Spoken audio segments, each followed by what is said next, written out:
Heyo, Jumbo Sale kicking off the stream with a raid. Thanks so much, Jumbo Sale. Appreciate the subscription as well. Tier 1 for the big 30 months. That's amazing.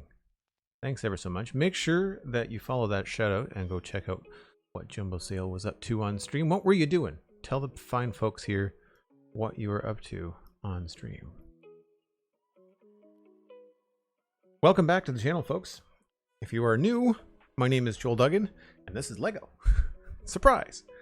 It's a LEGO Let's Chat Friday. We are going to pick up where we left off with the Ghostbusters ECTO-1 build. This was a gift from the lovely Cosmic Dancer, who you will see moderating in chat and otherwise causing all kinds of trouble. And I can't thank them enough because this has been super fun. We only got through one bag last week. Granted, it was a bag with small bags inside of it, but we only got through one bag because it was so complicated. We were building these doors, and they have multiple layers. They have double hinges. There's all kinds of really cool stuff happening. They have lots of stickers, which took a long time to put on. So, really cool stuff. Especially this ridge of red across the top, which I quite like. And it goes around the edge on the door too, which is cool.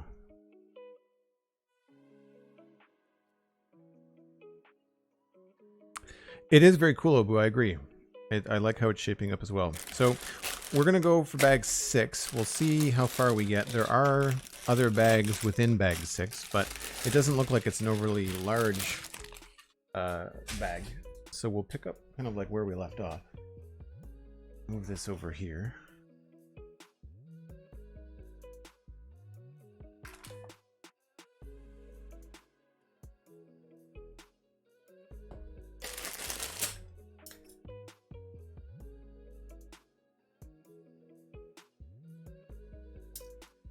Hope everyone's having a good Friday so far.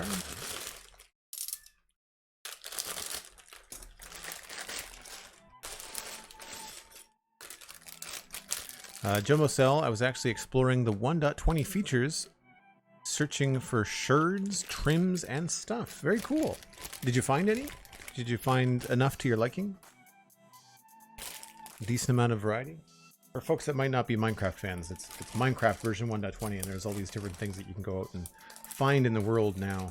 Pottery sherds, and armor trim, all kinds of stuff.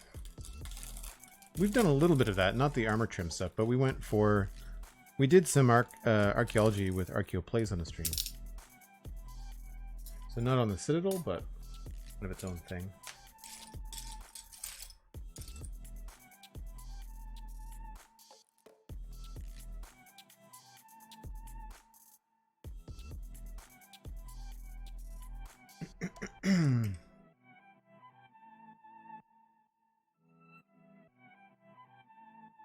I apologize if I'm a little bit froggy today.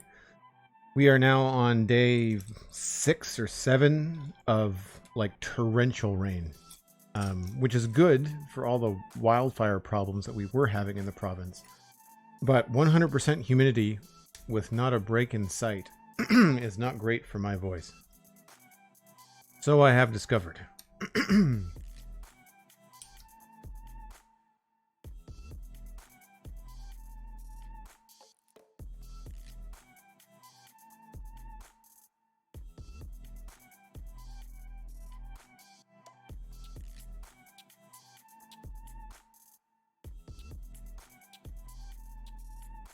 I think this is the first time I've seen these 1 by 1 by 4 tall pieces. Those are unique.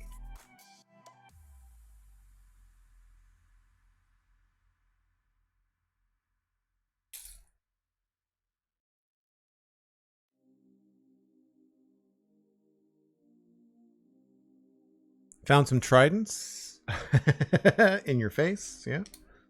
Not the preferable way to find tridents, but I guess there's no other way to really get them, is there? Preferably you want to take them from the hands of the drowned, not out of your own corpse, right? Definitely fulfilling. Brushing has been more fun than I thought. Yeah, I enjoyed the archaeology bit that we did on stream with Archaeoplays. I don't know that I'm going to rush out and do it on the Citadel, but I also think that I'm just more of a builder. You know, like I'm not much of an explorer. I like it from time to time. And when I'm exploring, generally what I'm looking for is somewhere to build something, right? So I can understand the merits of it, but I know it's not really aimed at me. I'm one of the people where, I mean, I'm an adult, so I can back up and look at Minecraft and say, okay, this update is not really for me. I can still say that it's a cool update, it's a good update, there's lots of people getting lots of stuff out of it, but I don't find it all that exciting. Hanging signs are cool. That's about as far as my excitement goes. And again, not saying it's not a quality update. I just understand that some updates are going to speak to me more than others.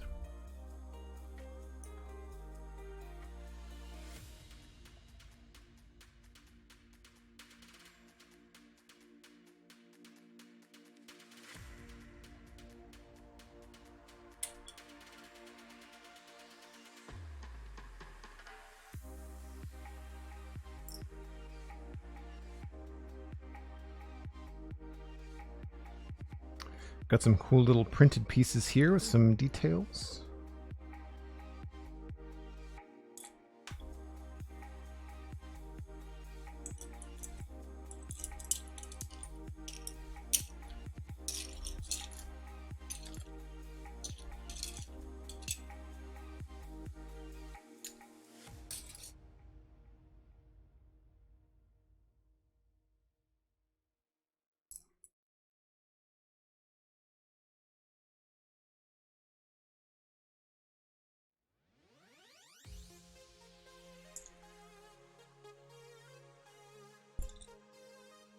The common problem of tridents to the face, yeah. I don't know. I think I must have a trident at some point. Holy nuggets, Cosmic Dancer with a $200 donation. That's incredible. Thank you so much. Happy Friday. Happy Friday to you too. That's amazing. Thank you.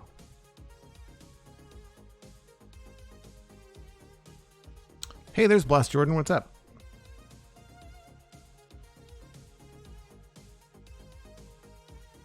I'm curious if it starts to rain hard enough if you all are going to be able to hear it over the microphone.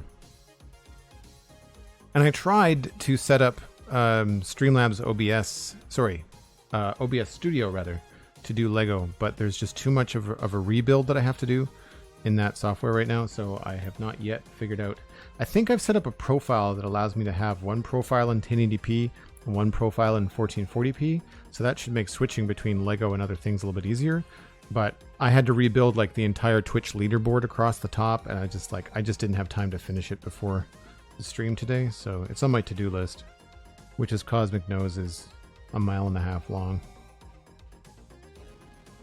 Speaking of, there's going to be a town hall hangout for my Patreon subscribers, my Twitch subscribers, and the subscribers on Patreon to the Citadel Cafe podcast. That's going to be on July 7th at 10 o'clock. I should probably make a rotating command for that, just so that it's being constantly pumped into chat, rather than just a once a stream when I remember to talk about it.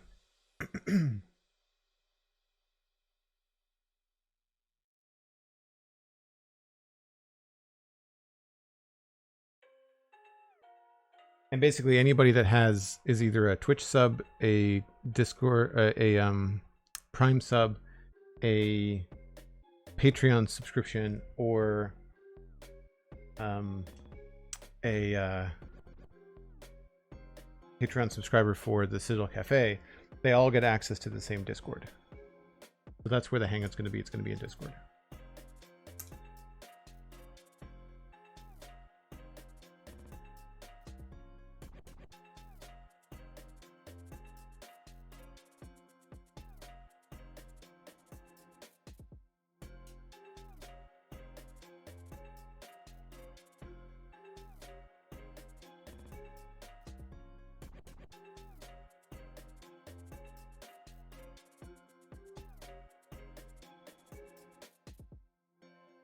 Unfortunately, I have to run, says Jumbo Seal.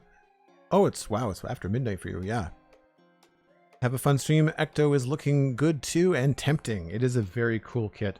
If people like interesting connections and unique designs in Lego, I really highly recommend ECTO-1. I feel like ECTO-1 and Optimus Prime are probably two of the more unique sets that I've put together.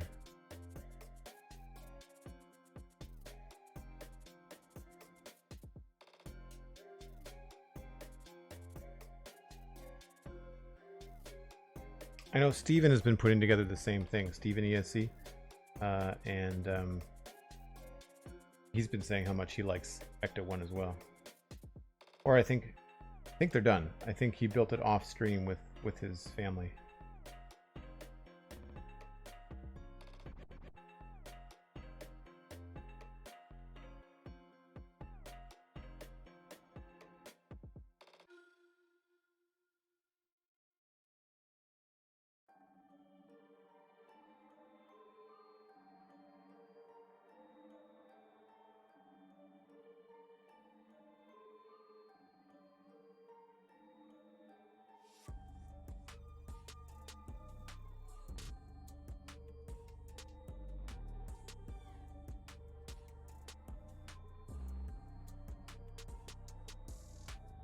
What time is the town hall? 2 p.m. Atlantic time? No, 10 a.m. Atlantic time.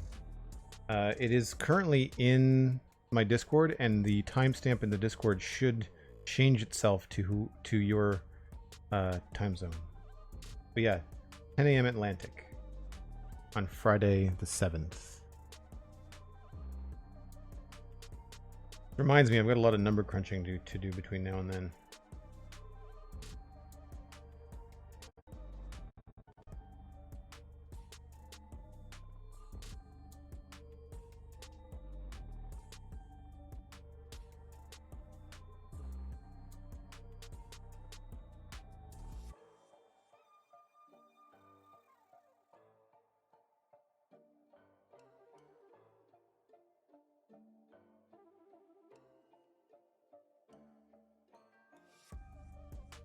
I think this is the first time we've had some red translucent pieces on these in these bags.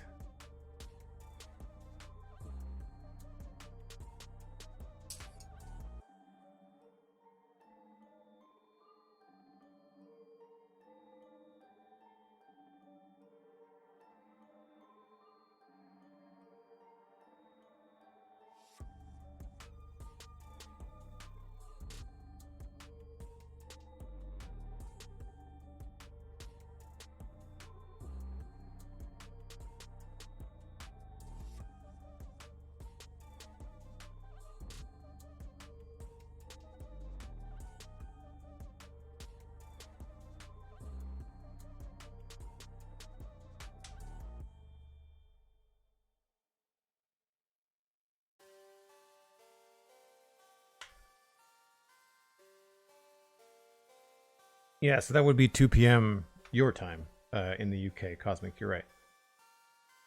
Yeah, UTC minus 3 hours or regular British time.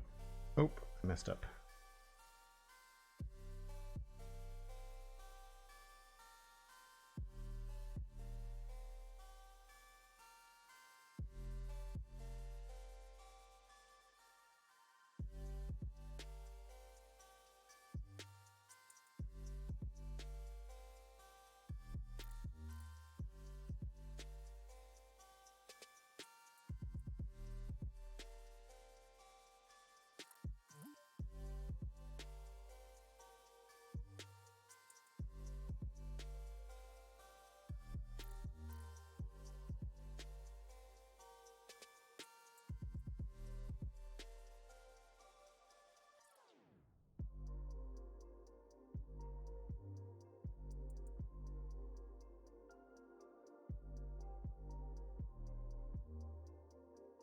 These little round pieces are always a pain.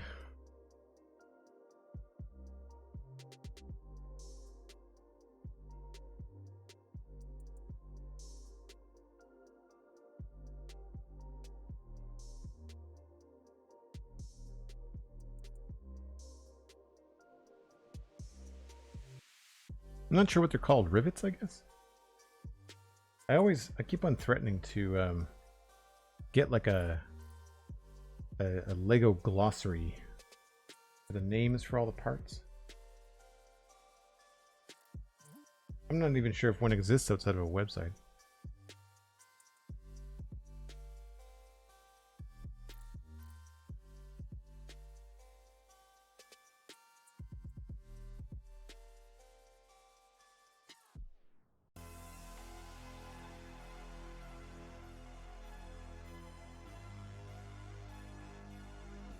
These are usually easier to just stack next to each other.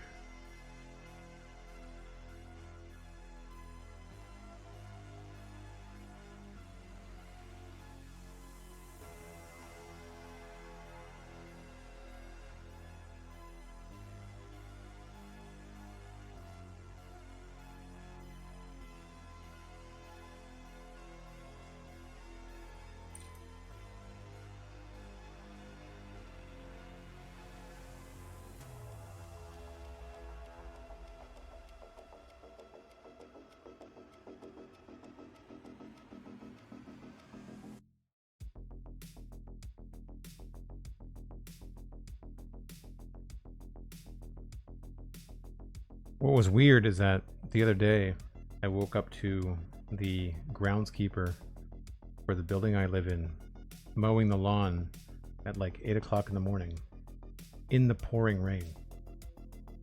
I was like, it's probably the worst time to mow a lawn.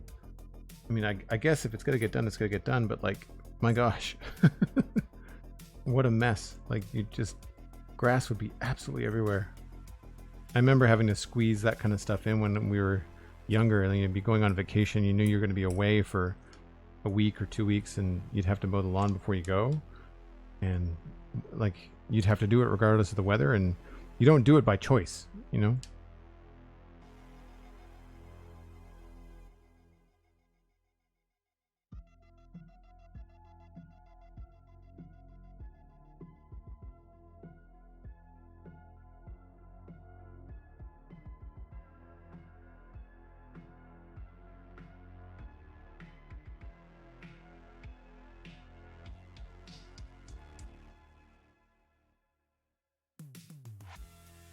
Who mows the lawn in the rain? Apparently my building groundskeeper.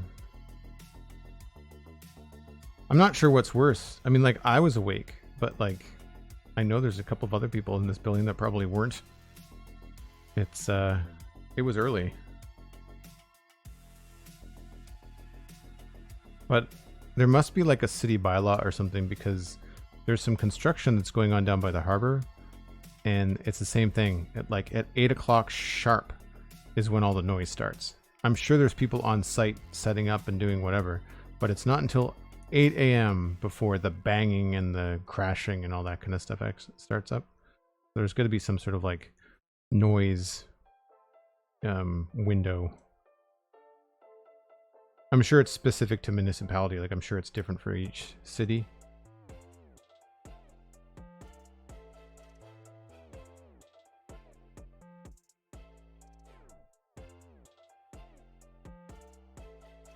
Lots of little connections here.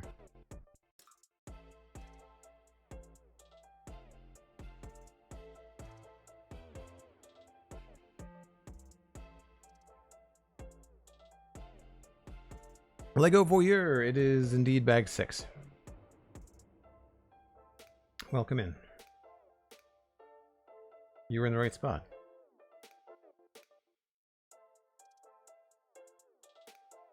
And if you are a Lego connoisseur and you've seen this set built or built it yourself, please don't spoil anything.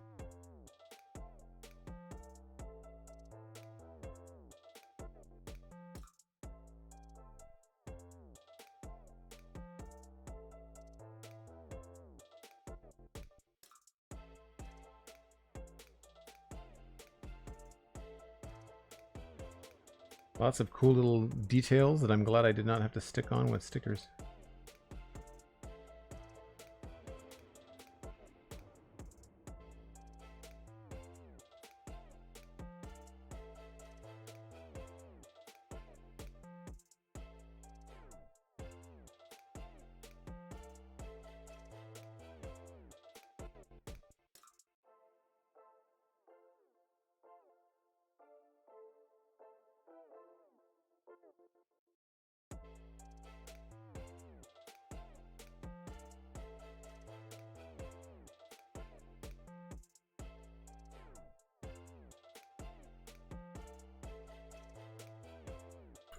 If you're part of Joel Duggan's Discord, join him on Friday the 7th of July at 10 a.m. ADT for behind-the-scenes chat on all things Twitch.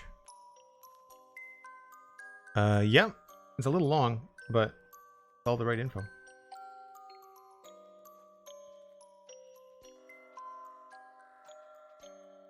The only reason I say that is because on mobile it might be a bit of a scroll.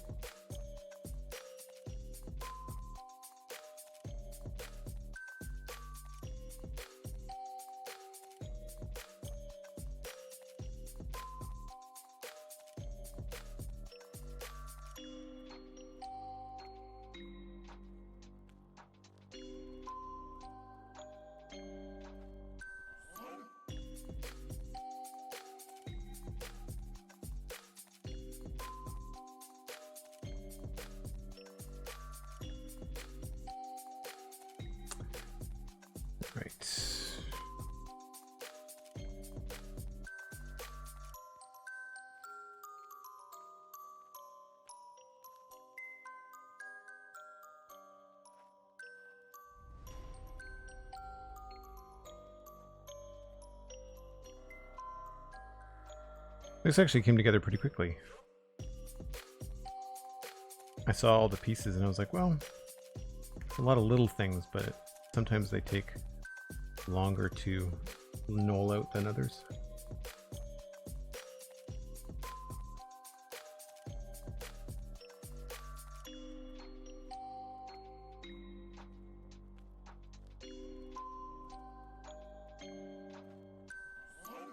You start to get used to like what spacing will work as well.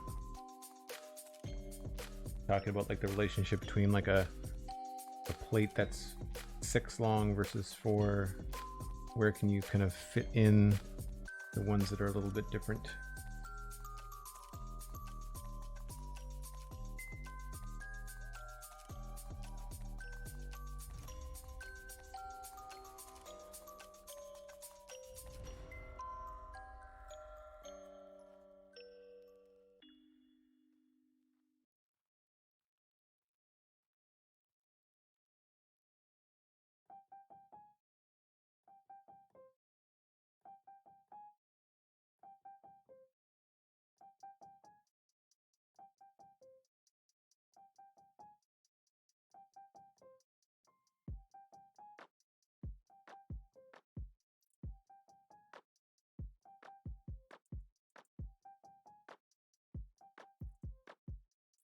I'm on mobile right now and it's readable without a scroll. Cool, thanks, Lo. Appreciate it.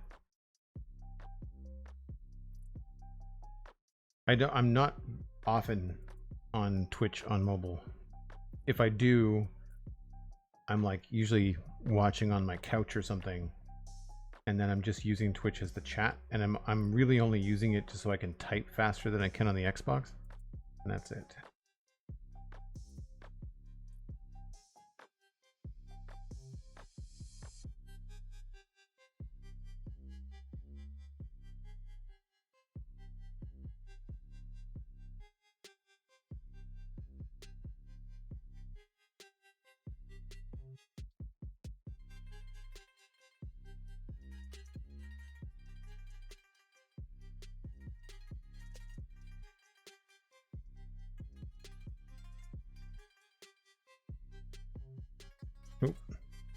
It's so humid that the pieces are like sticking to my arm.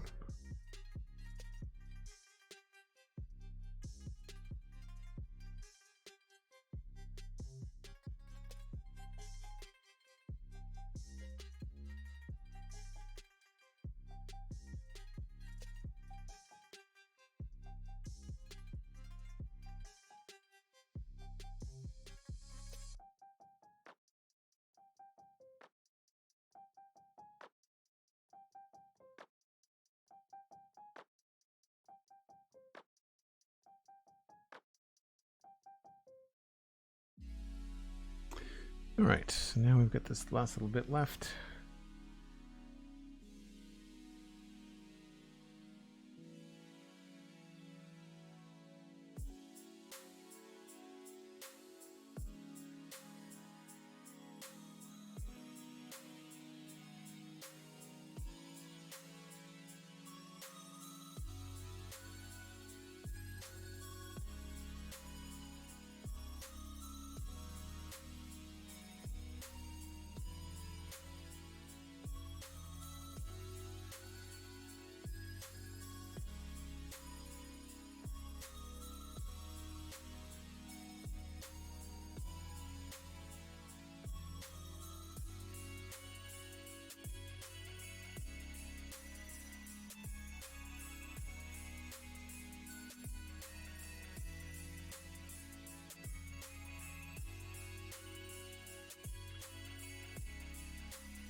Cool.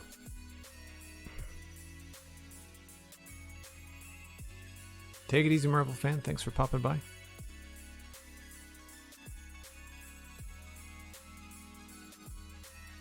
Speaking of that hangout that's coming up on the 7th, if you have questions, you can send them into joeleduggan@gmail.com, or you can go to joelduggan.com and there is an email address or an email like contact me page as well. So if you can't remember the email address, then just joelduggan.com will get you where you need to be. Here's bag 6. Tricky part here, of course, is that we're going to be attaching stuff here. And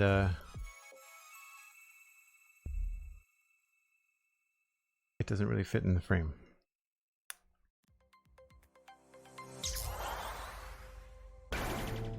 We've got these 2 black pieces and they go in the back here.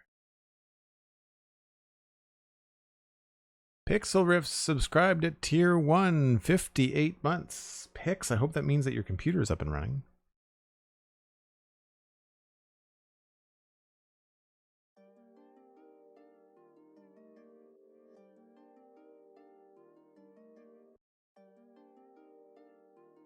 Thanks very much for the sub. Much appreciated. 58 months, wow. Speaking of Hangouts, hello from the hell of reinstalling Windows. You had to reinstall Windows. That sucks. Uh-oh. Oh, there we go. That's fine. That's right. You're on Twitch Mobile at the moment. Oi. So you're in the deep process.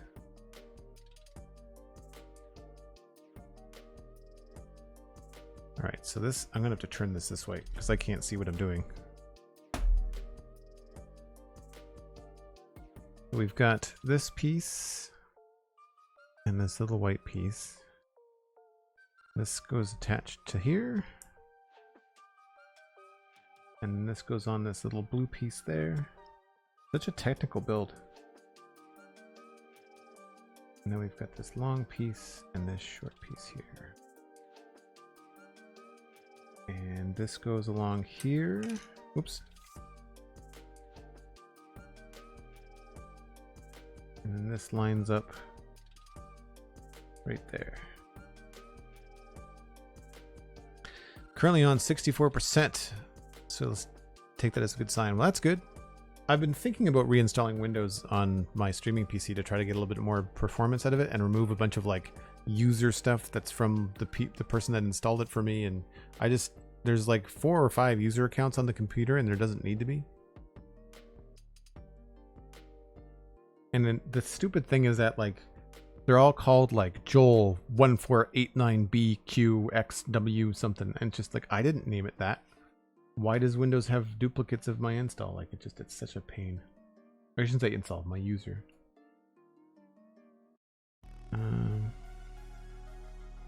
That got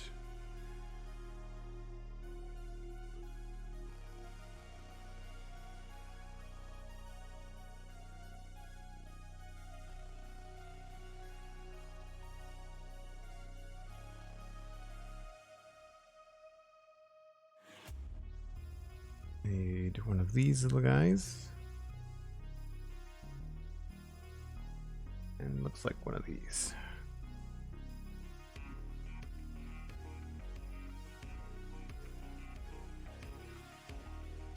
So obviously it was something that required a full reinstall. That's the problem.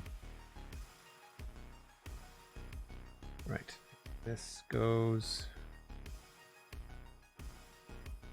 here, this way. Wow. It almost matches up.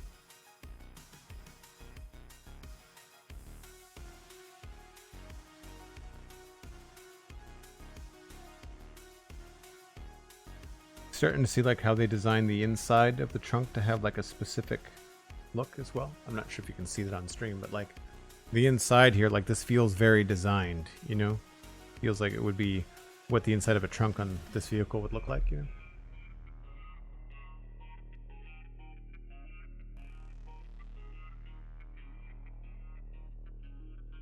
That was catchy. You should think about having that as your online handle. What did I say?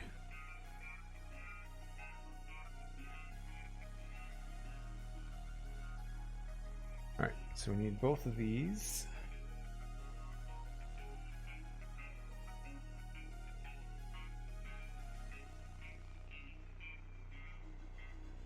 Something I'm liking about this bag is that it feels very specific.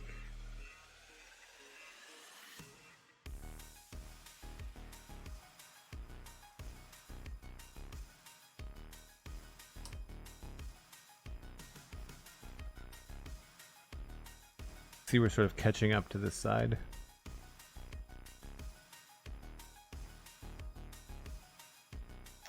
That goes there. And then, where did the other white piece?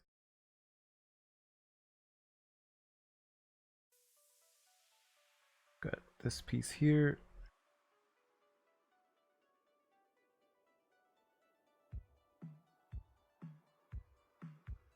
More gray stripes.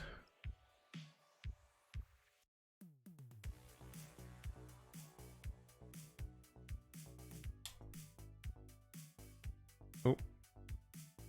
Time for something new.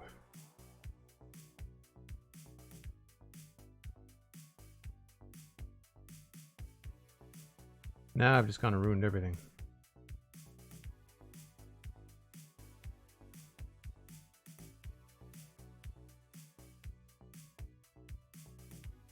That bugs me more than it probably should.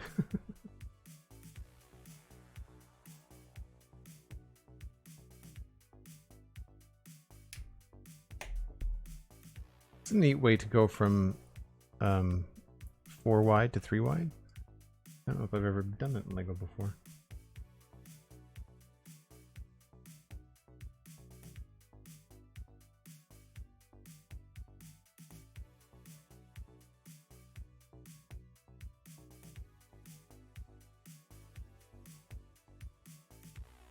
And then we've got this piece here. Special, looks like a ball and socket. Or a socket of a ball and socket joint.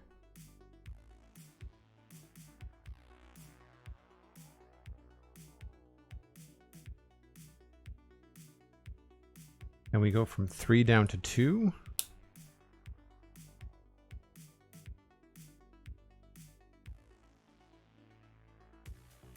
Grab this again. Detecting a pattern here.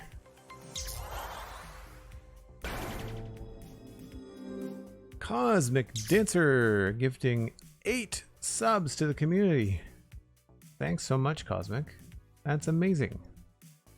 If you're around, fan of bread, Rayol, Halo guitarist, Musician Prime, Squealit, Master Crunchy, Chief Blazes, and Balrock James all received gift subs. Thanks so much, Cosmic. Very much appreciated. Folks, if you got a gift sub, make sure you thank Cosmic and then find your way into the Discord by connecting your Discord and your Twitch accounts. After that, you should be able to join the Discord. Sometimes it might take 20 or 30 minutes for Twitch to talk to Discord, so just FYI, it might not happen instantly. Although I feel like it's been better. I've seen people receive or get a gift or a sub like themselves on stream, and I've seen them in Discord before the end of the stream. Like I've seen them in Discord kind of like before my next break.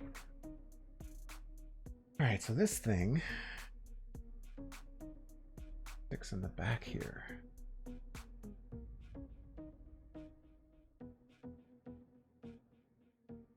It's hard, they've got it facing the other way. I'm assuming that's kind of where it goes. Yes. Can count the studs in there. Okay.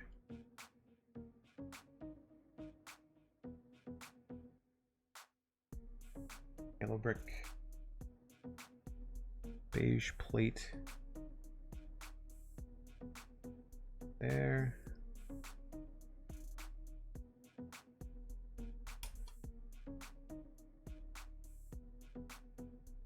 And one of these on the outside.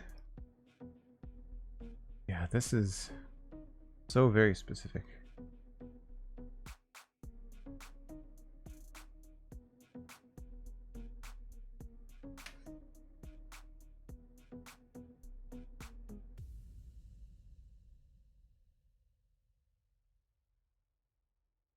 Oh, hey, Dan. I didn't see you come in. Hope you're doing well.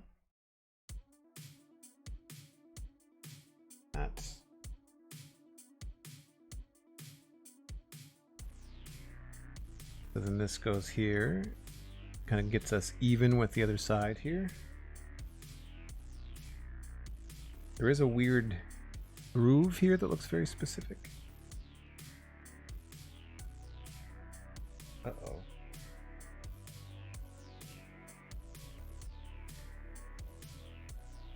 Missed something.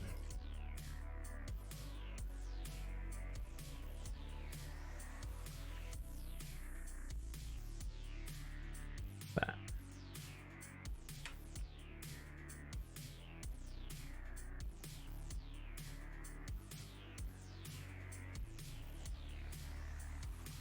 So just so you can see what's going on here, we've kind of built this curve to the back of the vehicle. And this looks like some sort of probably attachment for the rear door, whatever the rear door is going to be, the trunk. I think originally this is supposed to be a hearse. Like, I think that's what it was supposed to be designed for before they churned it into something else.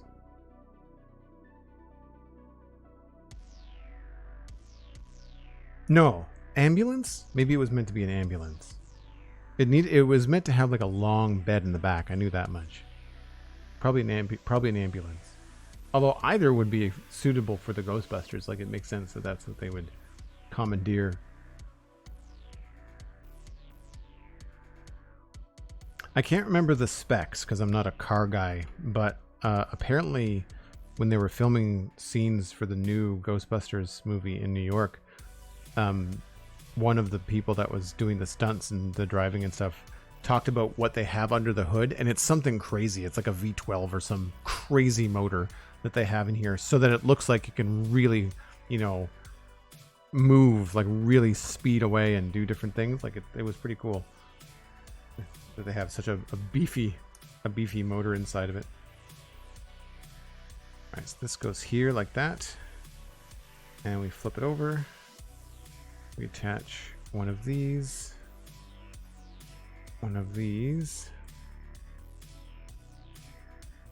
and one of these. And then this goes... Oh, I did that wrong.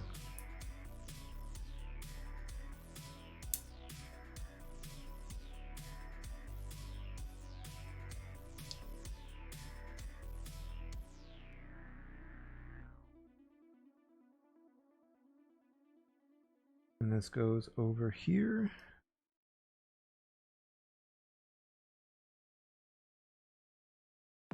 Looks like it lines up.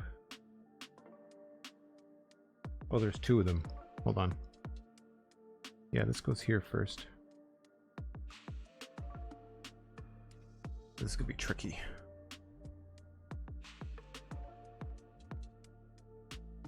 Oh, neat. Not sure if you can see that on stream.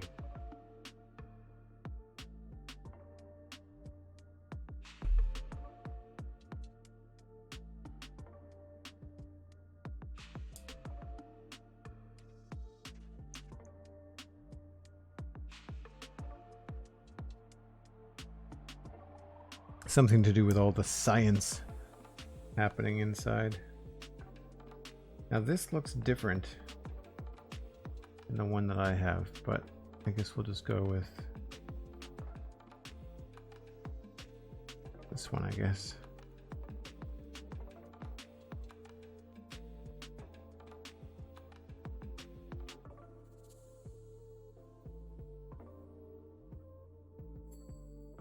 There we go.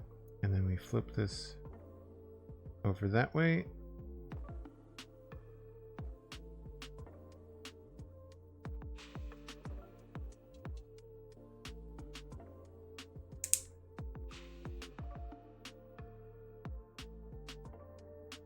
That makes sense. And then this just, so I'll show you guys before I put it in. Like some sort of dials and details.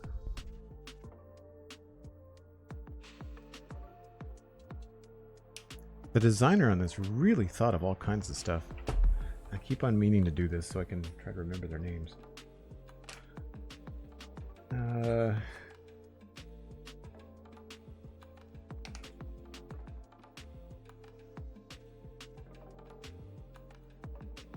Mike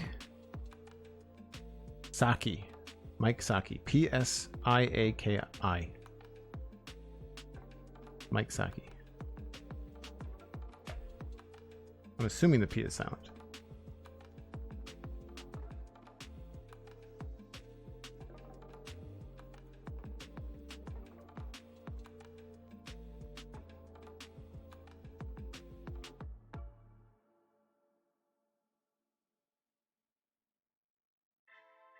When I connected my Twitch to Discord right after Cosmic gifted me a sub, the server immediately popped up. Oh, that's great. Perfect. That's good to know. Thanks for the feedback, Blast.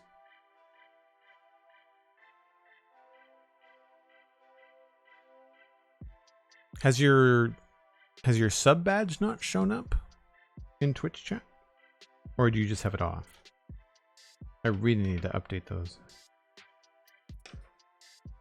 Oh wow, this is crazy detailed. Look at this. This is why we have all these little pieces. I'm so glad none of these are stickers. Oh man. Like that. White one goes on top. And then bottom.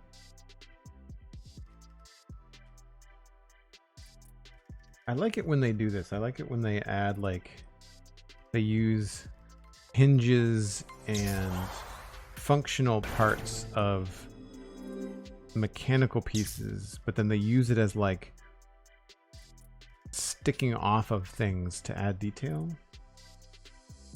So these hinges are not meant to be hinges at all. They're just meant to be like, you know, metal brackets that are probably holding in these readout screens or whatever they are. It really kind of makes you think about, you know, what you could do in Minecraft, you know, with certain pieces if you have enough time, and if we had the ability to place more things like sideways. It's why I've always wanted to be able to like rotate the profession blocks in Minecraft for the villagers, and why I've always wanted to rotate like, imagine how cool it would be if, even though it wouldn't make any sense to have an upside down hopper, if you could put an upside down hopper, you know, like I think that would be a really interesting way to have a point on something, right? Like just stuff like that could be really cool. Or having a hopper that would point sideways. Like, I know that hoppers can kind of like have an L shape, but what if you could have it so that the triangle was actually horizontal and the bottom of it would point sideways, so that it would look, because you could make it look like a gramophone. Like, you could do all kinds of stuff with them. Cosmic Dancer gifted 6 months of tier 1 to Blast Jordan. Holy nuggets. Cosmic Dancer, thank you so much.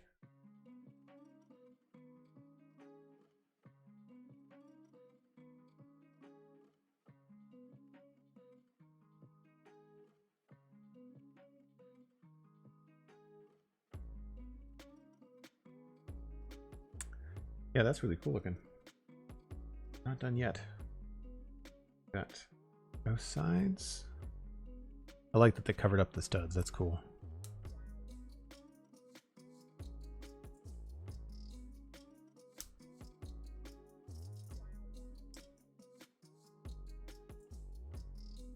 Oh wow, this is like all kinds of panels. So all of these are being used in the same spot. I love that there's like what looks like an old school tape deck, because it was the 80s when they made the movies. Right? Because this is the original. I mean, it's from Ghostbusters Afterlife, but the vehicle was in the 80s, made in the 80s. So the technology that they had at the time, computers had giant tapes. You know, like it was, at least the powerful computers, you know. That is wild.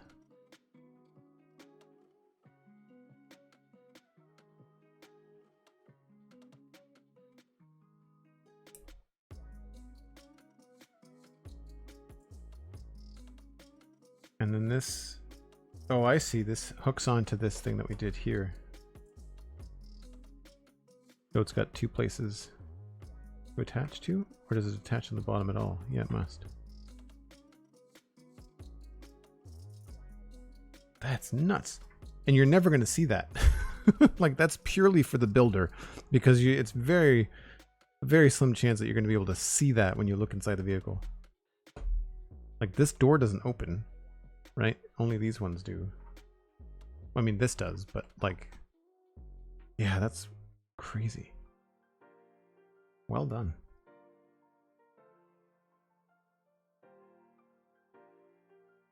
Oh, looks like we're going to put a seat. Seat is happening.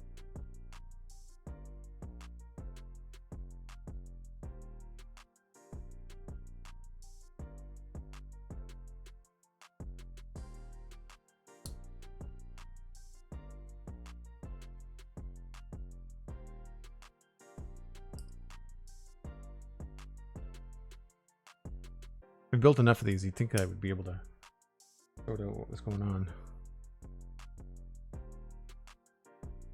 We had similar seats in the DeLorean build as well.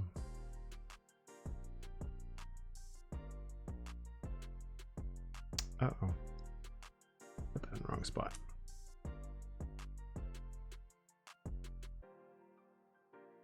That goes like that. And then have this.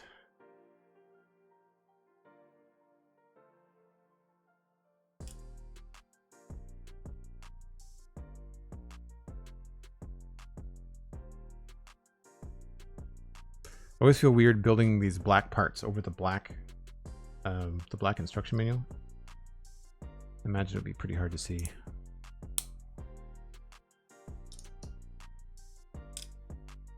And this attaches like that.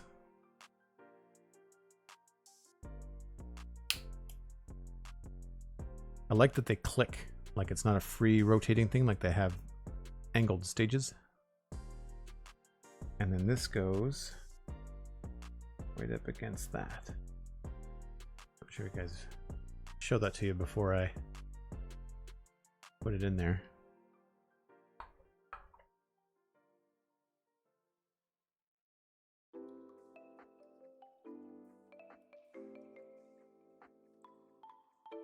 That's your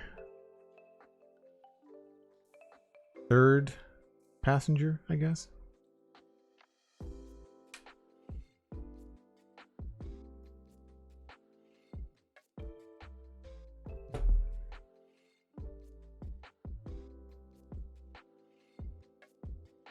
Yeah, the level of detail is both cool and bananas, I agree. All right, so we're gonna go, looks like we're building more of the red stripe that goes down the back here. Two of these. I'm just gonna move these out of the way.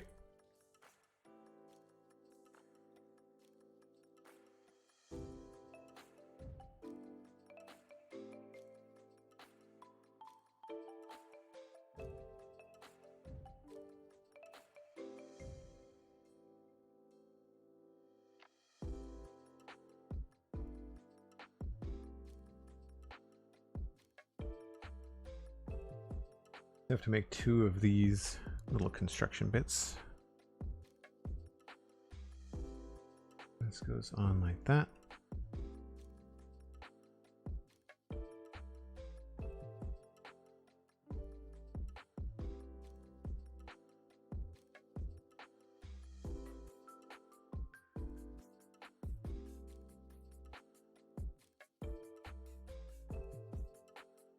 And these go up against the edge here. Interesting.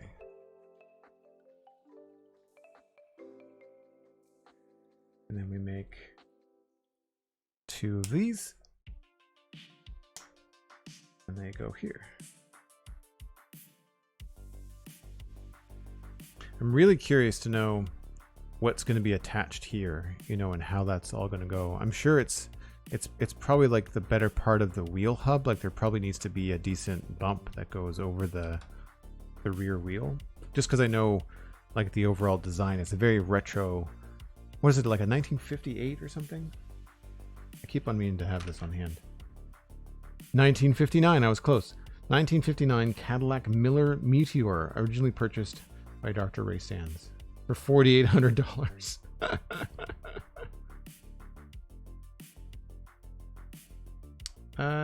It doesn't say what it used to be.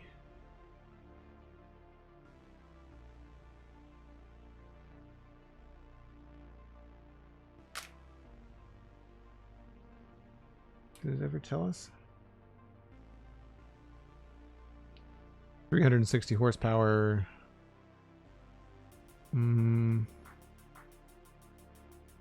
No, they just talk about what it was used for in the film.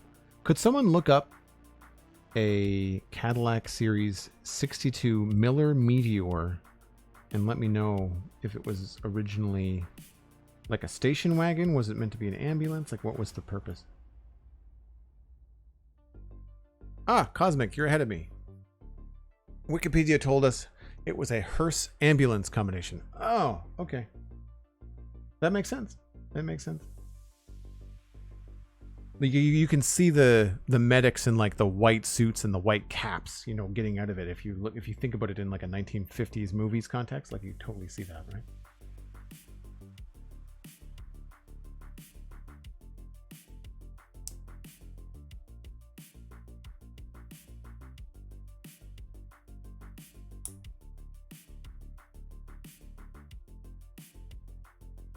I kind of had a feeling that these red pieces were all going to be outside details.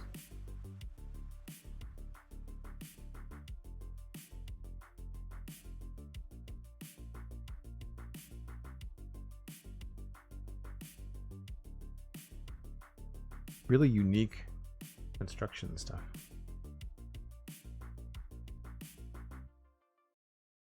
Very specific layering too, like they have to be a certain, you know, a specific height in millimeters.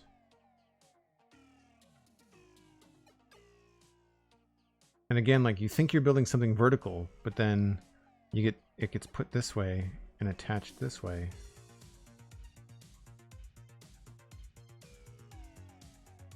And it goes on here. Like, so you build this up like a tower and you put this one piece on the bottom that turns it sideways. Right, there's an attachment there, and it perfectly slides in right there. That's wild. How cool is that?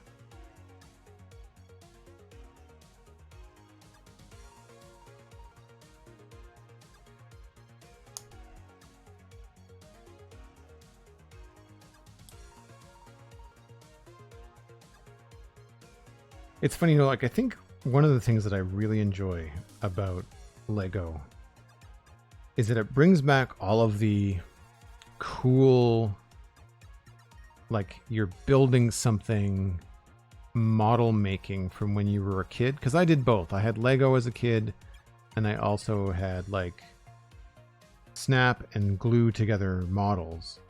But the thing about those models is that if you're using glue and you made a mistake, it was really difficult to fix without breaking the plastic pieces. Same with snap models, same thing. If you messed up, it was very difficult to fix it. And also messy. If you had to paint, I remember the smell of model paint. Oh, I hated it, despite being an artsy kid. But Lego, it's just, especially at this level, because Lego was not this complicated when I was a kid. But when you're at this level with Lego, it really is cool to like get back that level of detail from model making without the mess, right? Like it's so well constructed. This kind of stuff reminds me, and again, probably the red color as well. This reminds me of what we were doing with Optimus Prime. Stream time is at an hour. Thanks, Cosmic. I'll probably finish this bag and then we'll take a break. That's that. I'm really curious what these little holes are going to be used for. It seems odd that they would include them and not have a purpose, so I'm curious. Looks like we're making the tail lights or the blinkers. Probably these are probably the signal indicators. And I lied earlier. We have some translucent red pieces back here at the tail lights, the brake lights.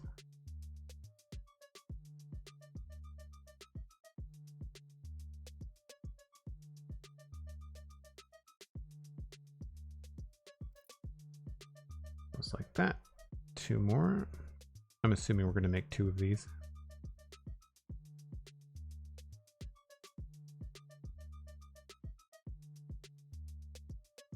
Ah, this is exactly what that little X piece is going to be used. These are going to go into that little X piece for supports.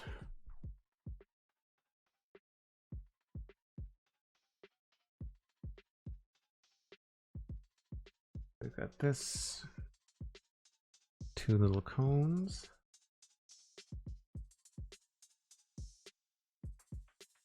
I'm not sure what you would technically call these. Dowels?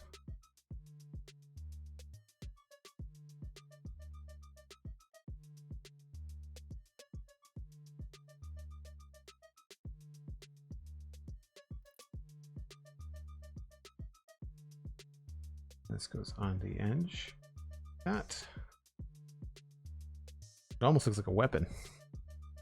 Like a Men in Black. Kind of sort of laser cannon.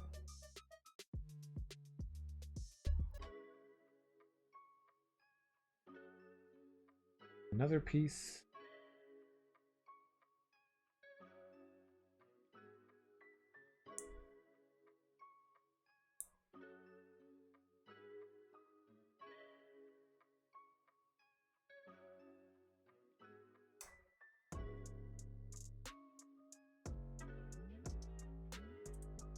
Now it really looks like a laser cannon. And yeah, that's exactly what it does. It goes on here. So there's this little cross piece there, and then you just put that in there like that. And I guess it gives it a specific angle. I'll have to wait and see how they're meant to go. They're probably supposed to lean in towards the center of the vehicle, but we'll see. It moves. I'm sure it's just for positioning, not for actual, not meant to move. Yeah, I'm gonna make 2 of these.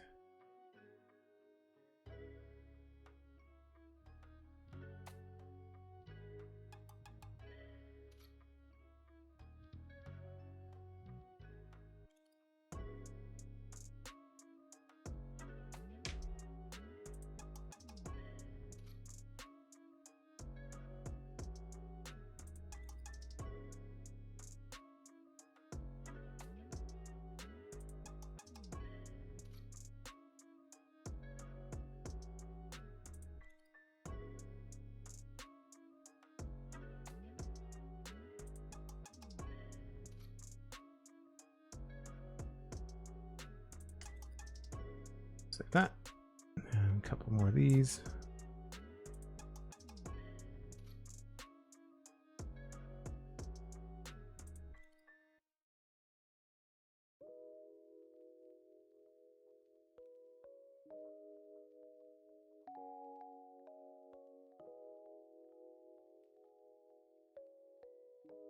I remember with Optimus Prime, there was a lot of these stacking pieces that had holes in them on top of one another, and they ended up making like the barrel of his blaster or a piston somewhere or something along those lines. It was pretty cool. But I do remember having to like stack a bunch of this kind of stuff together.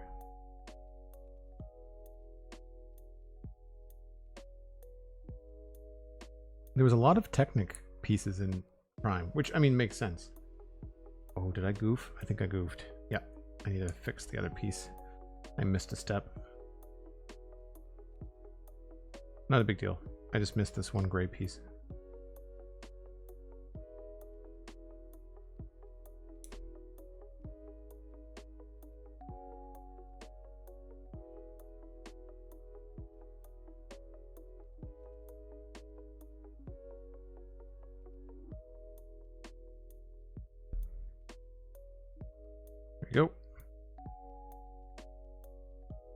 Now they have them, it looks like they go flat. So I've got to rotate these pieces.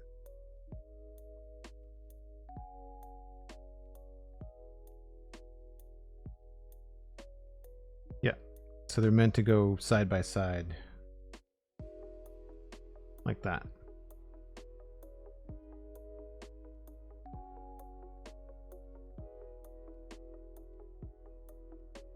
Oops.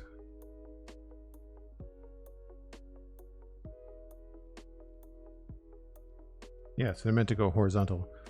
You just put them in like this, and then they lay flat like that.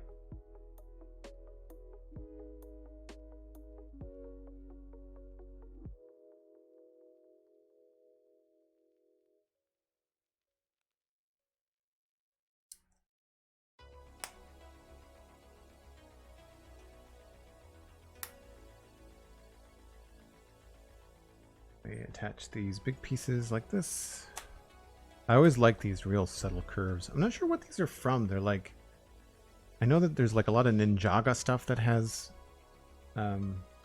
very specific curves and things that are meant to look like arches and swords and wings and things. I'm wondering if they've repurposed some of those pieces.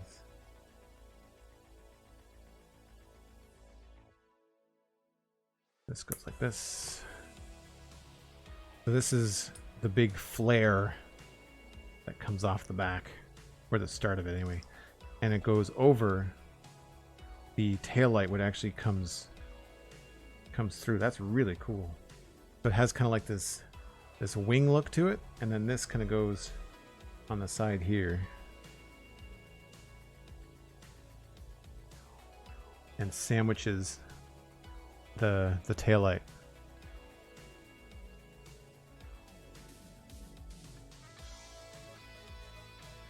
That's a good shot, actually. Cool. I'm not 12. Shut up.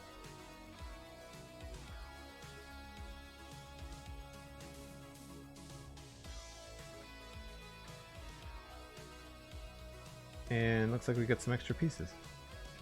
I don't think I missed a dial anywhere. I'm going to go back and double check, because it feels weird that we have one of those.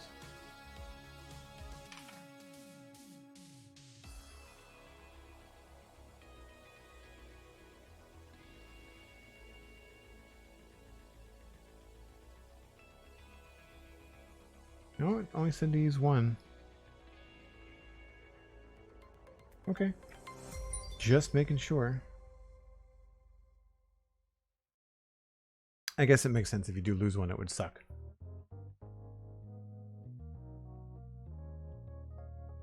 Cool. So we'll move on to bag 7 when I get back from my break. If you're new to the channel, folks, I do take a break once an hour. It is that time. So I'm going to go reheat my coffee, maybe fill it up a little bit. Grab a friend, grab a snack. Let them know we'll be back in just a few minutes. We're always trying to grow the channel. Cosmic Dancer with 1,000 bits. Bag 6 is done hype. Thanks so much, Cosmic. I really appreciate it. It's a fun little emote there, the unicorn heart too. Cheers, Blast Jordan. Thanks so much for being here. We will catch you later, and you can catch the rest of this on YouTube or on Twitch in the VOD. I do post everything to Joel Duggan VODs on YouTube for folks that don't know. I'll be back in 5 or 6 minutes.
All right, let's get started on bag 7.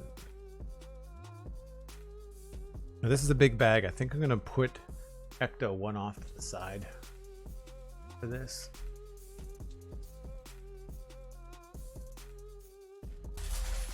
There's a lot of stuff.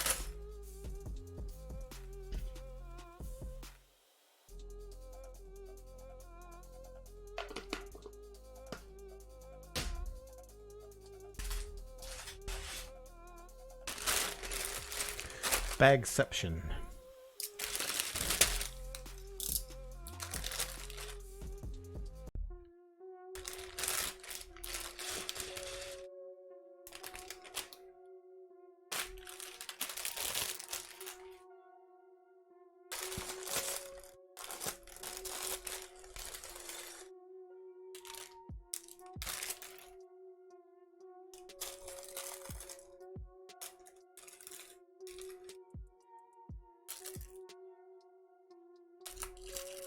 Sometimes I wish that these bags would be in order, and so that you could leave stuff in the bag until like the last minute. Look at all these little silver pieces. Holy smokes.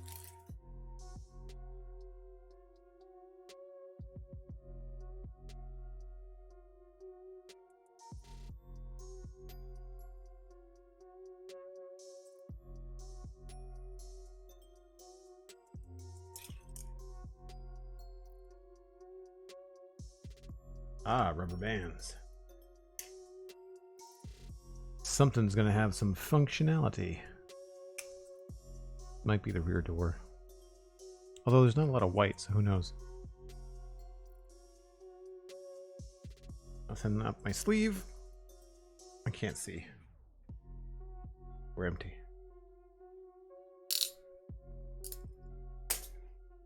Ah, my nemesis from the Back to the Future build, the little hoses that never do what you want.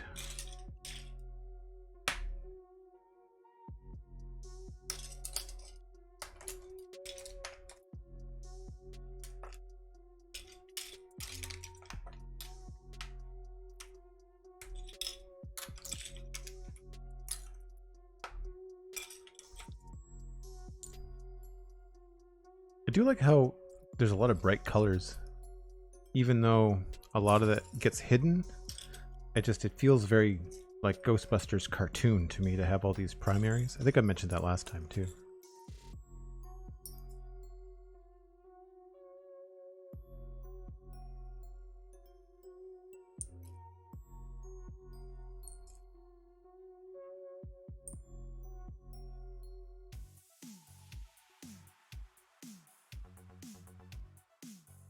So small. Yeah, like look at this thing. We've seen these before. I'm trying to remember what we were using them for, but I feel like they were either in the Optimus Prime build or the Back to the Future build. They were one of those two. Lots of clear pieces to lose as well.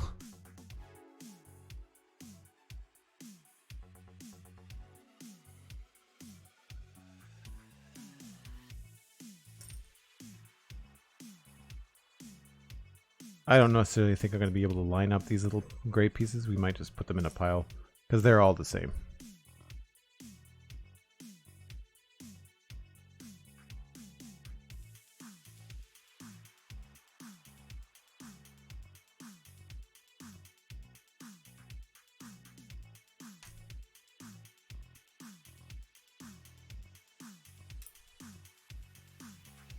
Wow.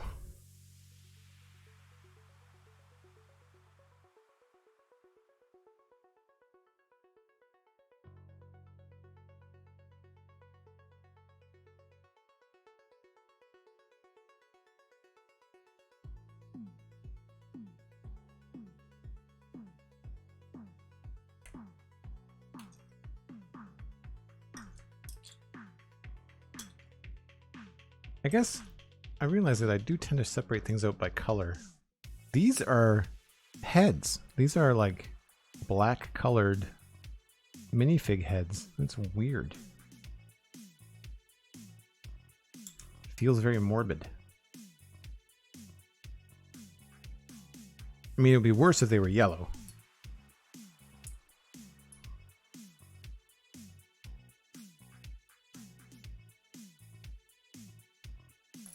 I guess I don't really separate things out by color on the smaller sets because it's easier to see.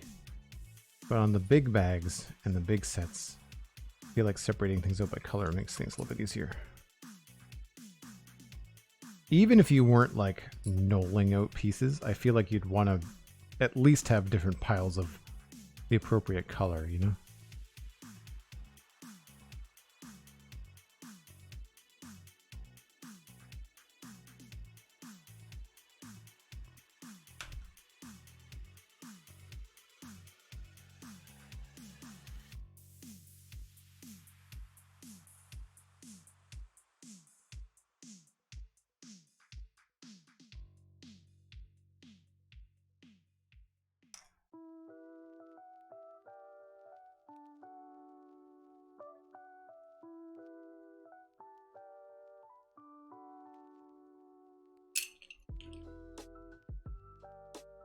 You've dropped those on the floor by now? Oh yeah, they're a little slippery.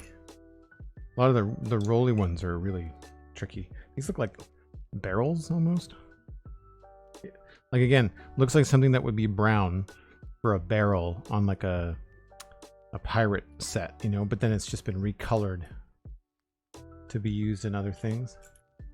In a way, I guess that's probably how Minecraft and Lego are very similar in that when Minecraft designs a block, they tend to design it in a way that, yes, it's meant to look like what it is, but could it also then be used as something else depending on what it's next to, depending on the context in which it's used in a build? And I feel like they do the same thing, maybe not so much with the color, but like the design of an object.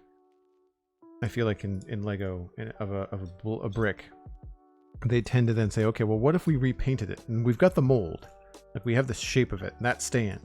But what if we made it green? What if we made it brown? What if we made it, you know, gray or black? Well, case in point, like what, I'm very curious to know what these are going to be used for, these black heads.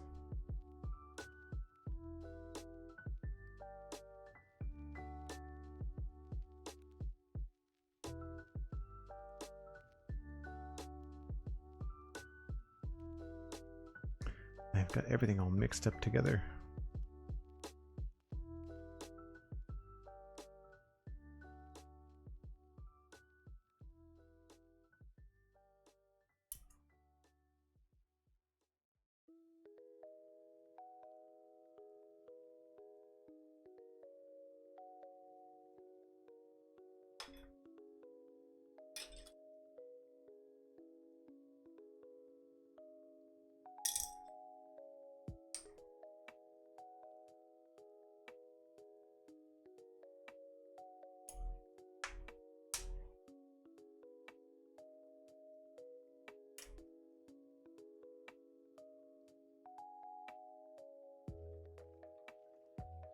So is anybody excited to go see the new Indiana Jones film?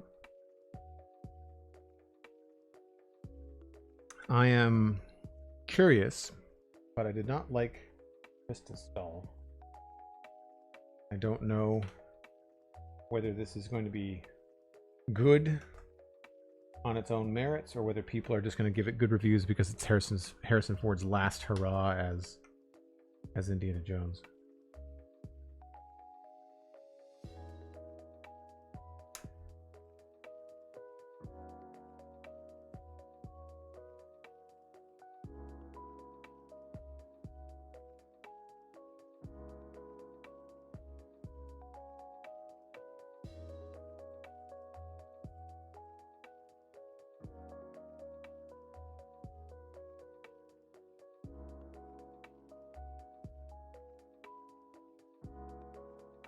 I have not been overly impressed by the trailers. I've only watched the one or two. I think I've not sought them out. I think there was a trailer in front of a film I saw recently in theaters. But the special effects do not look very good. I've heard similar about the Flash film, which I've also heard is a dumpster fire, but on top of that, on top of just being bad writing, apparently the special effects on the Flash film are pretty bad.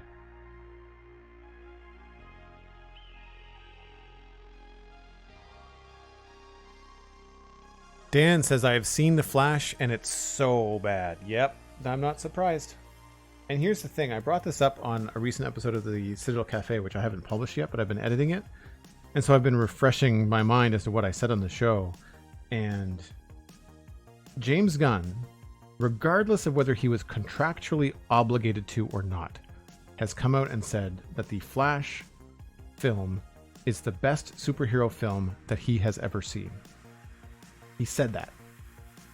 Which to me, seeing the reviews and seeing what people are saying about the film, means that I can't trust James Gunn's opinion for spit. Because if he thinks that that film is like the best, then what does that say about his judgment and taste? Even if he had to say it, because it's not his film. He was brought in to DC after they made it. But even if he has to say it in a way that still maintains your own integrity. Because my gosh, to say that, knowing the company that you're saying it in, like you are saying that it is the best superhero film you have ever seen, having worked at Marvel, having things like Captain America, Civil War, having things like Avengers Endgame out there, to state that it's the best superhero film you've ever seen. I mean, maybe he just hasn't seen the other ones, you know? But like, wow.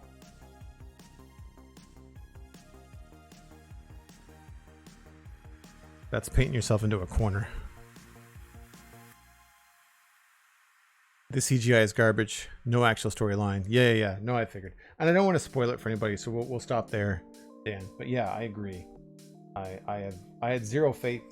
I also don't think Ezra Miller is a good actor at all. He's a terrible Flash.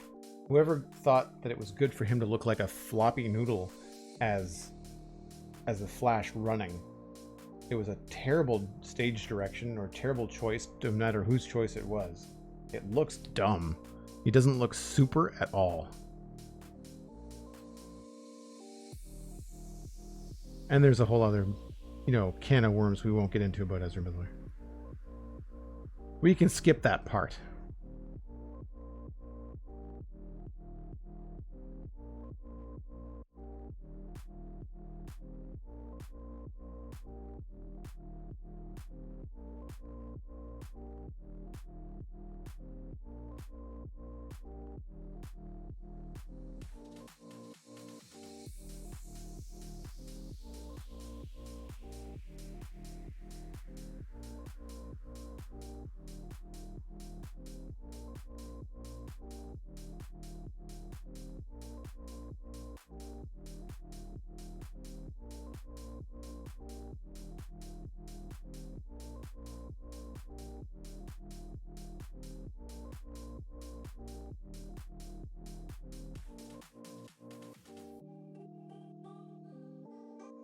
Yeah, the can of worms is why you won't go see the Flash, and I think that's understandable. I think that's perfectly fine. I think that some people were getting up in arms and saying that when something happens where people no longer want to support a star that's in a film, boycotting the film is not the answer, because apparently they're concerned about like all the people that worked on the film and all that kind of stuff. The thing is, like, all the people that worked on the film, they've already got paid. The people that are going to get paid by going to see the film are the studio execs. And I think by refusing to go see a film on any merit sends a message to the studio execs to make better decisions. Now, obviously, sometimes you can't foresee what's going to happen. And so, I think that would be, again, worth, a conversation for maybe not here, but maybe on the Citadel Cafe sometime. But I think that also when you have something like that that's out there, I think it just puts the onus on studio execs to be, more responsible. And I think also to actors or any other celebrity to be like, oh, I don't know, maybe better behaved, maybe even obey the law, or risk financial ruin, I'm surprised when stuff like that happens, if like, and I don't know, so I'm speculating. I have no idea. With all the litigious stuff that happens in the US, if a star screws up and costs a studio money because people are no longer willing to go see a film that they starred in, I'm surprised the studios don't sue the pants off the actor. You know, like, you'd think that would be the first thing that would happen. Maybe they do and we just don't hear about it.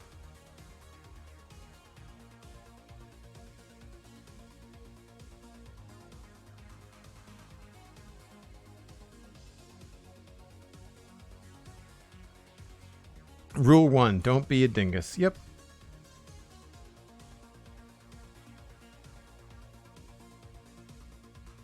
That's usually the key.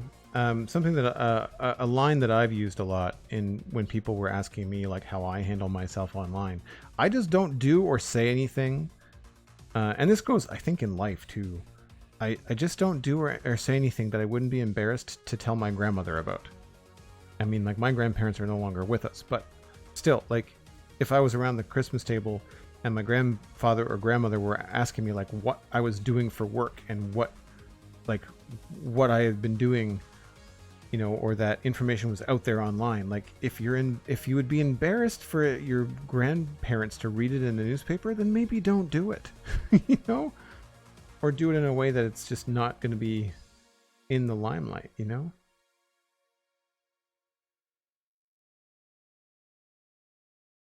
I mean, that's a different conversation than like the other stuff that we were talking about where like laws were being broken. But I'm just talking about general celebrities being rich and getting away with it, saying stupid stuff.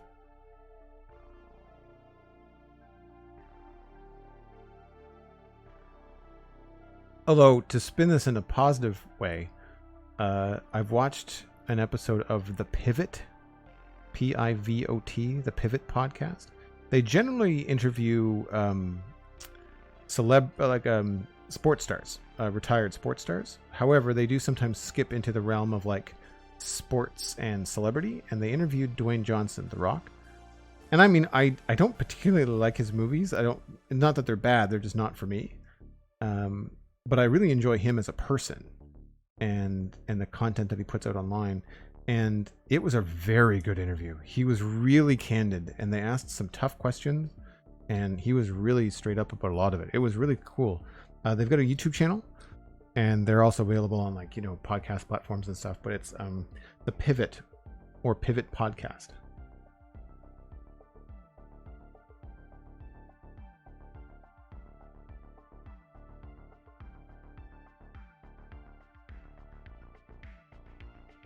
Have you seen any of Secret Invasion yet? Yes, I have. I've watched the first 2 episodes, and they are fan-freaking-tastic.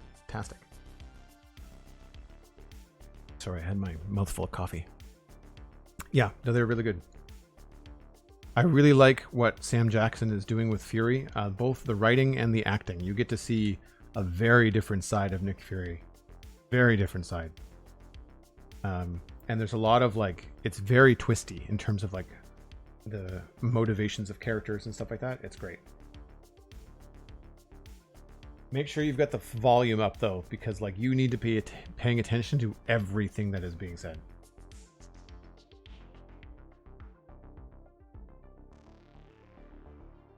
I won't say what happened, but there was a very cool, very what's the word I'm looking for?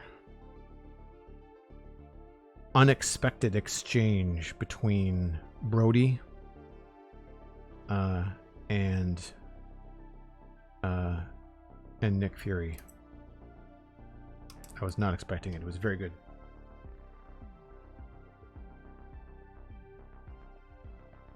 Is it Brody or James Rhodes? I can't remember.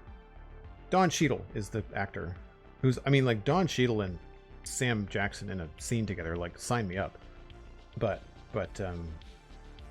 the 2 characters, the way that they were portraying what was happening and the tensions and stuff like that was really good. Honestly, what I need to do, I need to go back and I need to rewatch Captain Marvel. They give you some flashback stuff, like they give you some info, but I think it will be worth it if you have not started Secret Invasion yet, or if you're like me, you're only 2 episodes in. I would go back and rewatch Captain Marvel if you haven't already. But I think I'm going to need a refresher. On like the scrolls and like the ins and outs and all that stuff.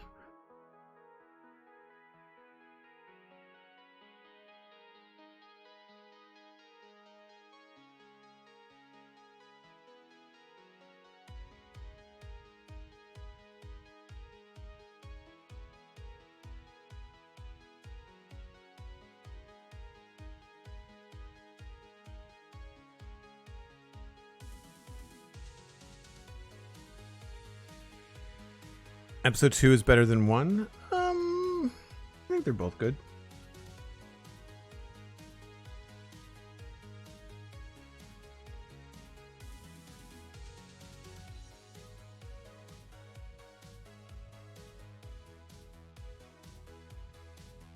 To be fair, I don't need an excuse to go back and watch Captain Marvel. No. Nope, that's true. Excellent film. I may or may not have a Hollywood crush on Brie Larson, along with the rest of the universe.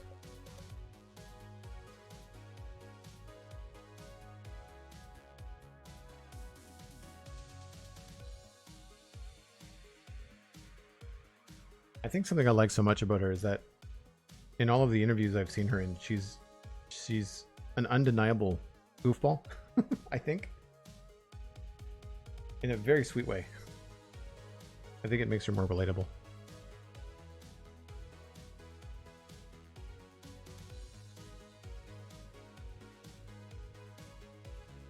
I keep on meaning to watch the film that's... She's got at least one film that she's directed, if not more than that. It was on Netflix, I think, but I've since canceled my Netflix subscription, although I'm renewing this weekend because The Witcher Season 3, the last Witcher series with Henry Cavill at the helm, is coming out on Netflix. I think part 1 is this weekend or out now, and part 2 is like July 17th, so I can resub to Netflix for the month of July and get all of it.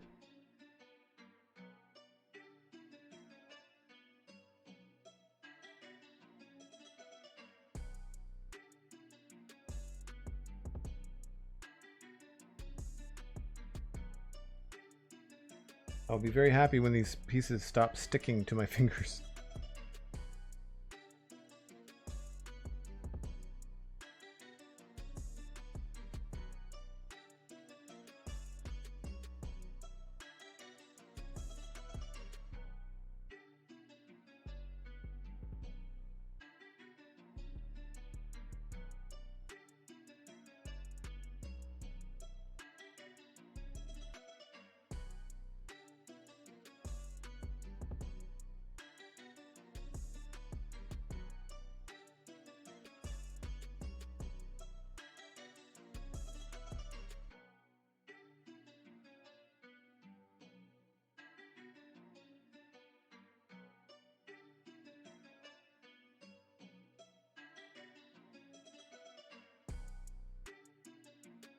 Yeah, there's a lot of really strange looking pieces in this. I mean, in a good way. I'm sure it's going to be really interesting to see how they all line up. Not in the knowing, I mean like how they end up being used in the build. Keep getting The Witcher recommended to me. Worth a watch, do you think? So here's the thing about The Witcher. Season 1 is really tough to follow. Like, really tough. But I'll give you the heads up that Season 1, even Season 2, the first part of Season 2, but Season 1 is not in chronological order. The events that you watch do not happen in the order that you are watching them. It is very tough to follow. And they fix it by giving you a huge explanation in the beginning of Season 2, which, had they done a better job in Season 1, they wouldn't have to, right? That said, production is high quality. Henry Cavill is good. He's a little growly. He made some choices with the voice I wasn't really on board with, but you kind of forgive it after a while. But he is a huge fan of the source material, and I mean, the reason I think he left the series is because they were Netflix wanted to go in a different direction, and he wanted it to stay closer to the source material, which I think is a better choice. I think the only problem with staying too close to the source material is that you run into storytelling issues like they did in the first season. So I didn't agree with those choices, the way that they told season 1, but season 2 was much better. I've talked about both season 1 and season 2 on the Citadel Cafe. You'd have to look up what episode numbers they are. I do believe, though, that we got into spoilers, so you'd have to be careful, because I don't think we talked about it in episode chunks. I think we kind of went all or nothing on the Citadel on it, from what I remember. But the action is good. It's got creepy moments. It's an interesting fantasy world as well. I think that's more about the writing, less about the Netflix production. Just the whole idea of like the Witcher universe is very interesting to me.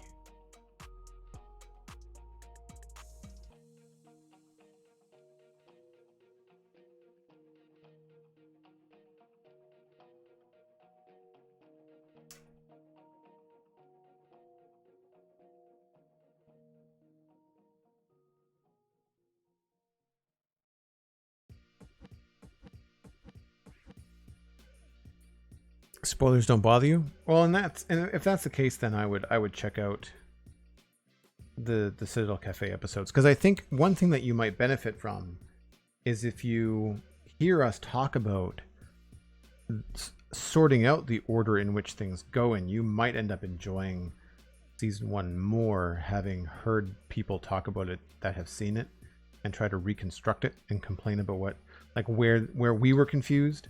If you realize that you're also confused at the same place that we were confused, then it might bother you less, because if you know that there's a resolution coming, or you don't feel as bad, you know what I mean? Like if someone had told me, listen, this is not told in a chronological order before I started the series, I would not have felt so stupid watching it and just not getting it, right?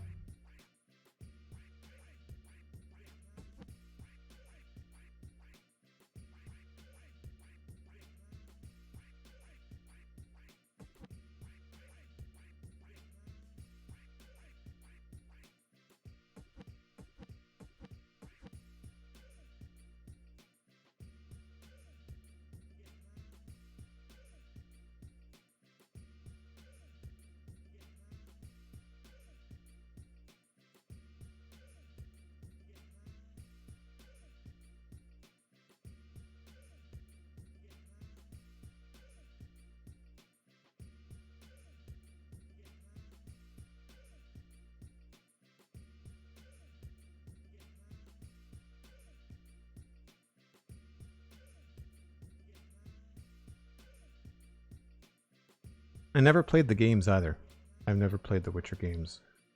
I didn't have a console when they were hot, and I know they were out on PC, but I don't tend to play those kinds of games on PC. I've been thinking about what kind of games I want to play on PC to maybe expand what I've been doing. I've been looking at a couple different things. The Steam Summer Sale is on right now, and I've been trying to think about, is there anything that's, even if it's just not something I end up playing for very long, even if it's just like a cheap, $20 or less game that I could pick up, that could be kind of cool.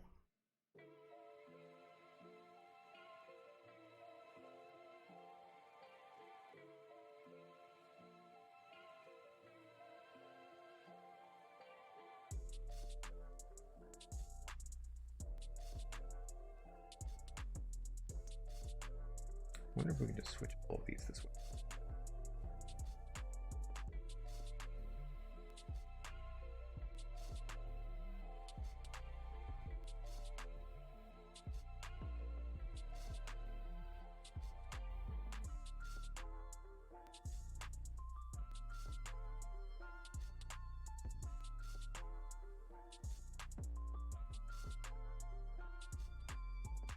Definitely some pieces that are of unique proportions, I want to say.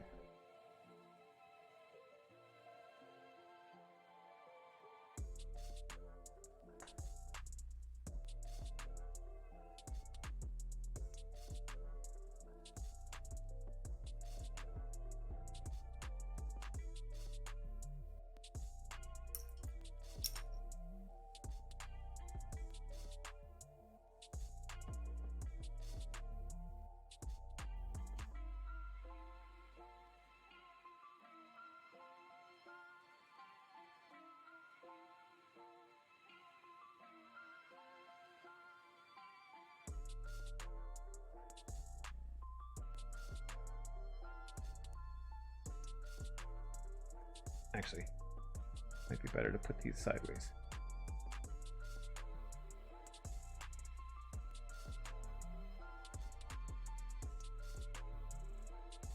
Again, lots of very bright colors. I'm kind of curious where these are going to end up being on the vehicle. Thanks. We'll listen to Citadel Cafe first. Hey, no problem. The thing that I have to, remember, I don't often recommend the Citadel Cafe as like a resource like that, but like we're at 460 plus episodes.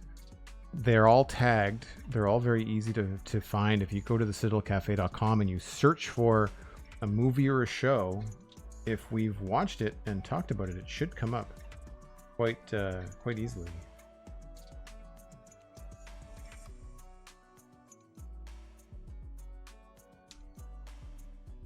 Switch these around.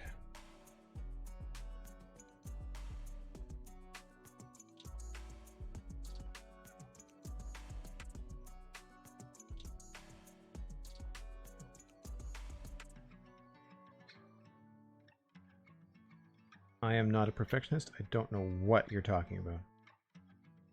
Keep that thought to yourself.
Close enough. And that's actually a decent spot for break, I think, seeing as we're about to start. So I'm going to step away once again and reheat my coffee. You should too. Grab yourself a snack, grab yourself a break. Maybe tell a friend that we're live. We're always trying to grow the channel, and I'll be back in 5 or 6 minutes.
Yes, we are actually going to build something. We aren't just going to lay pieces out for the entire day.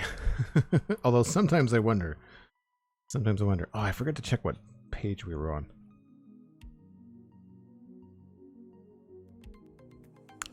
Rabelais with the 6-month gift subscription courtesy of Cosmic Dancer entering month 6.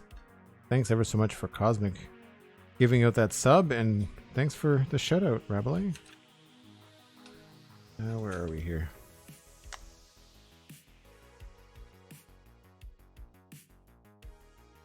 Okay.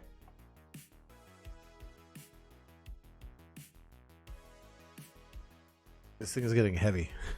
It's hard to grab it with one hand sometimes. So I need this little piece.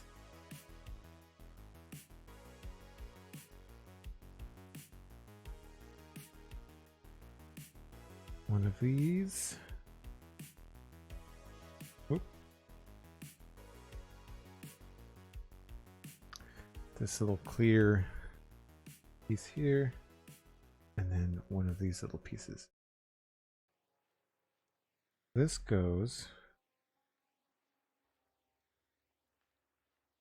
in this space right there. I don't know why, but it does. And then we've got this and one of these. And that goes in the other one, it looks like. Yeah. Like that. Okay. And then we've got a bunch of this other stuff.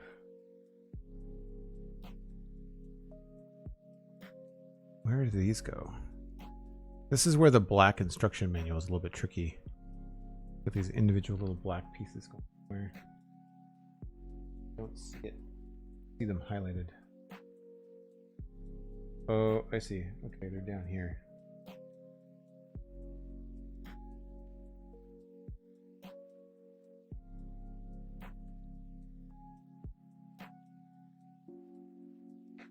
Yeah, so these go down here.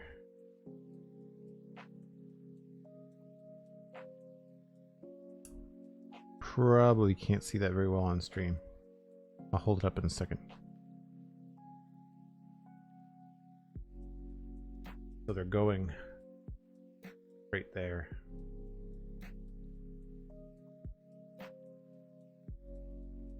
Yeah, this is getting hefty. Certainly like long. It's definitely feeling awkward to hold from one end.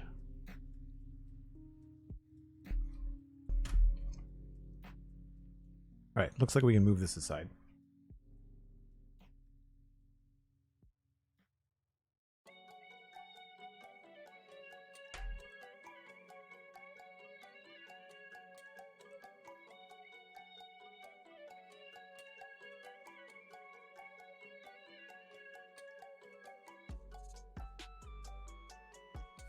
Grab those two, make a giant mess.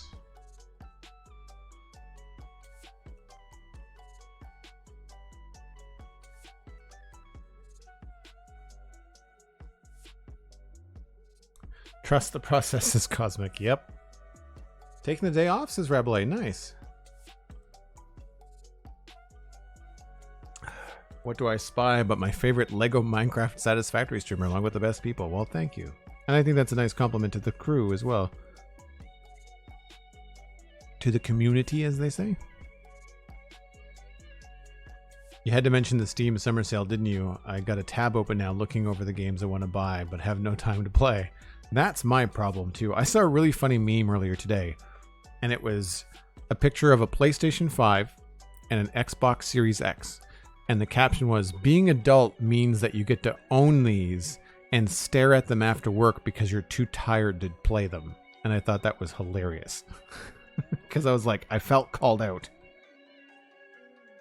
It's like when you're so tired you can't decide what to watch on Netflix and you just end up scrolling for an hour and you could have watched something in that hour. but you just can't figure out what you're in the mood for because you've got choice paralysis because you're just so tired from whatever you did during the day. So what's showing up for you, Cosmic, on the Steam lists? Anything that you'd like to see me play on stream, out of curiosity, or anything that you think would be something I would enjoy? I've definitely seen a couple of games that are under $20. I think Tiny Tina's Wonderland was around $20 too. That's like an $80 game. I don't know if that would be something that would scratch my first-person shooter itch, or if it's too RPG. I'm gonna move a little bit of this stuff just so I can have the instruction book just a little bit higher in the shot.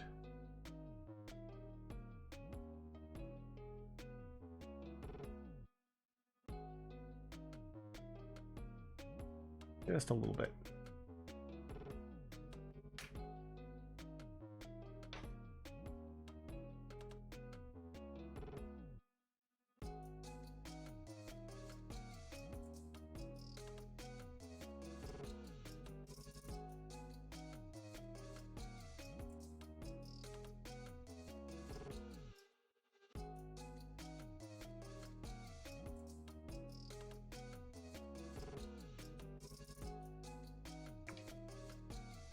Tiny Tina's Wonderland is down from stupid prices and is staring at me in the face saying, buy me.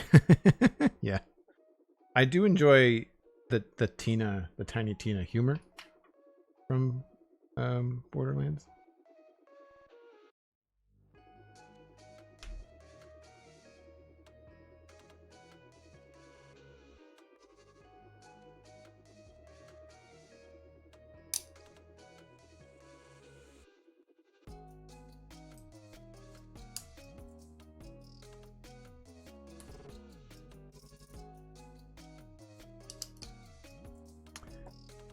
All right, getting there. Flip it back over. I think this is the back bumper, I think it said.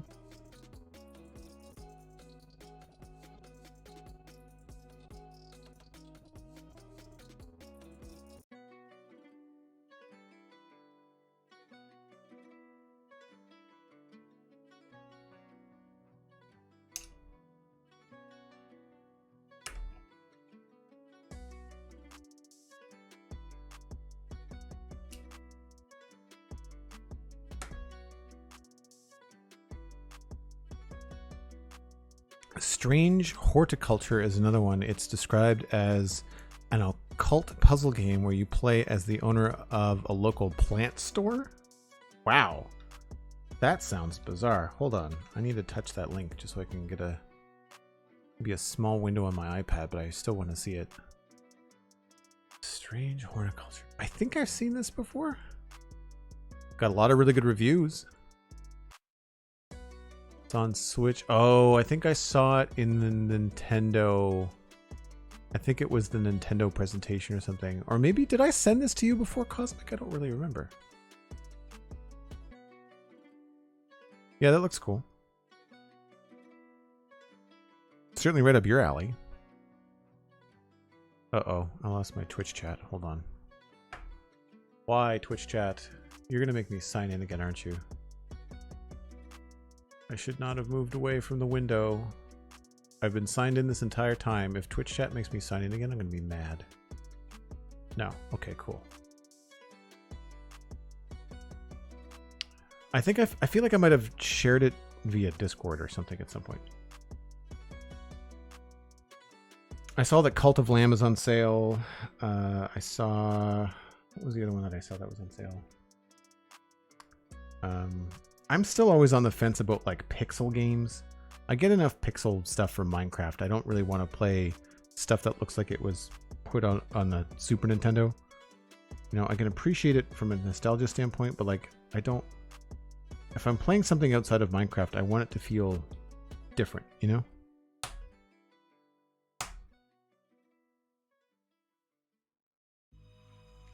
Core Keeper, I think, is on sale, although not by a whole lot. And Core Keeper's gone up in price. It used to be like $14. Now it's like 20 or something.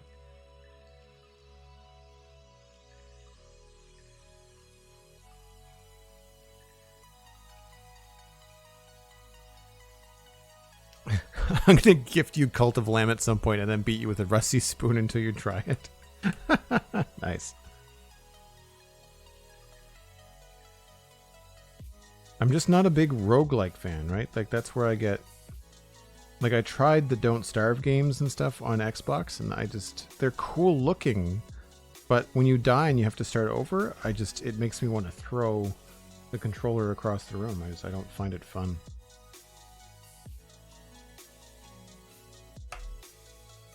So that looks like that. I'm guessing this is where the license plate goes.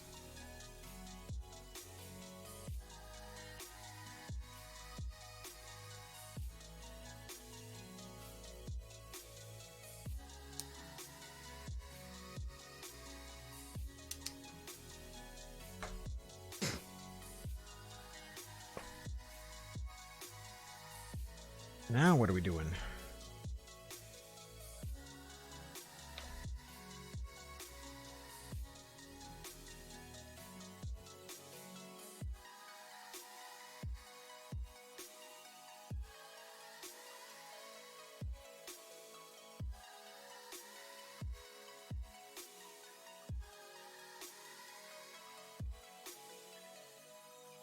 Yeah, there was, I've been looking at some of the city builder games, and some of them look okay. It's hard to tell, because sometimes you can get into that and you think this is going to be good, but then it's the same kind of repetitive game loop over and over again. I find, sometimes.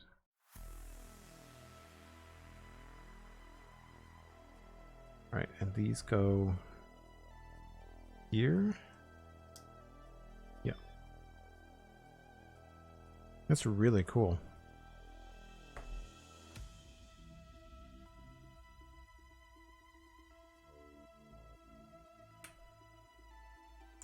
Uh-oh.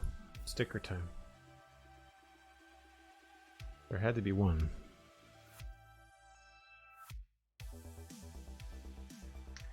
Not only is it one, but it is the one. Actually, we've already done the rear bumper. This is the front bumper. What am I talking about?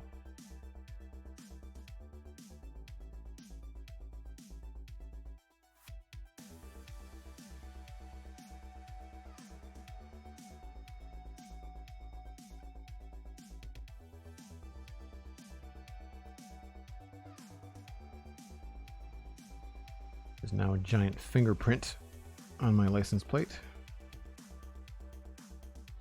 You know, this might be easier if I did this first. A little bit easier to hold on to.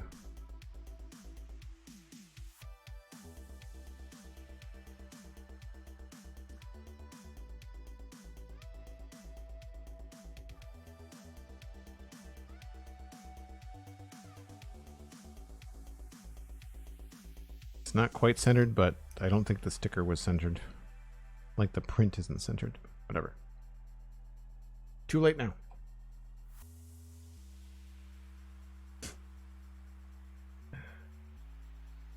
Oh, so they're the bottom. So these are the tail lights. I think the indicator lights signal lights are already on the car. Huh. And this is what we're using those little black heads for.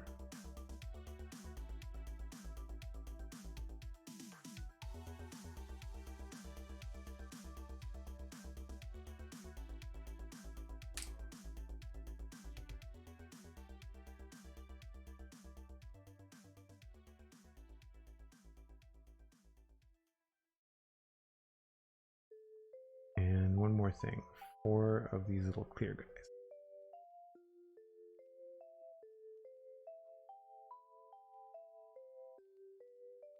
And weirdly, you don't see any of it.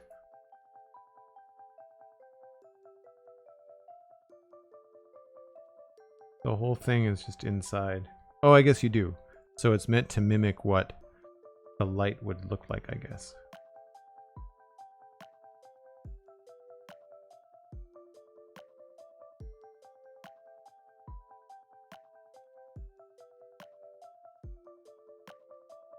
Another cool way of them putting something together seemingly upside down, but then you're supposed to be looking at the bottom of it instead of the top of it. It's such a neat way. Lego does that a fair bit.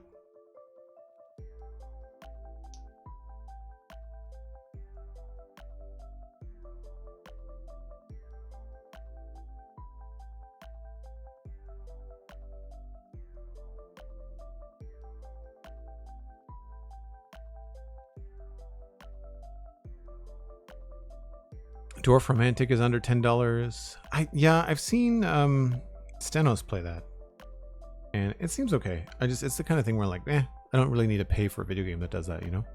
Dwarf Romantic is the kind of thing that I would play if it was part of Game Pass on Xbox, you know. I don't necessarily think it would be something I would buy.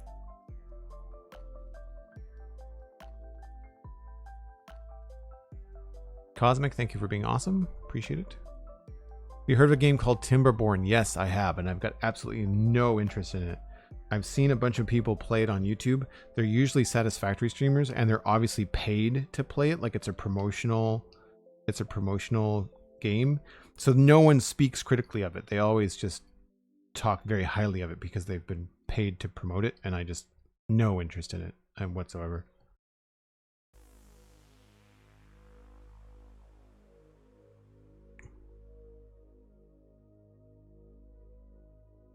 Keep imagining the siren noises that ECTO-1 makes. I'm going to have to watch Ghostbusters again.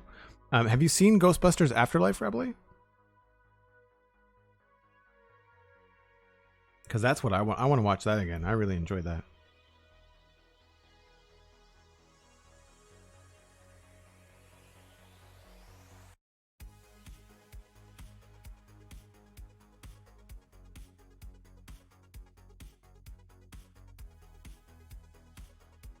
You haven't yet? Oh, you really need to watch that. You don't really need to watch the other ones before you watch Afterlife. You can just watch Afterlife. If anything, Afterlife is a little bit better if it's been a while since you've seen the originals, because the original Ghostbusters, it kind of calls back more sort of the first one than it does the other one. Ghostbusters 2. I didn't hate Ghostbusters 2, but it wasn't the best.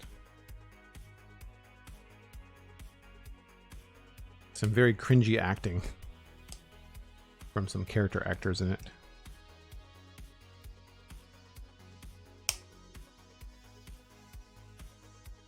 Make sure I didn't miss anything.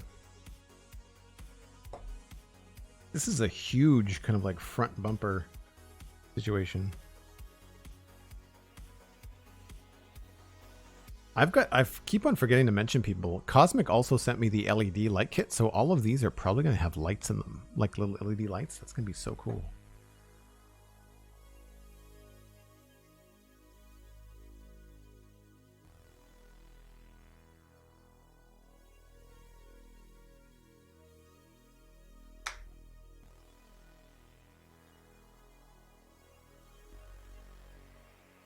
Two, 3, 4, 5, 6.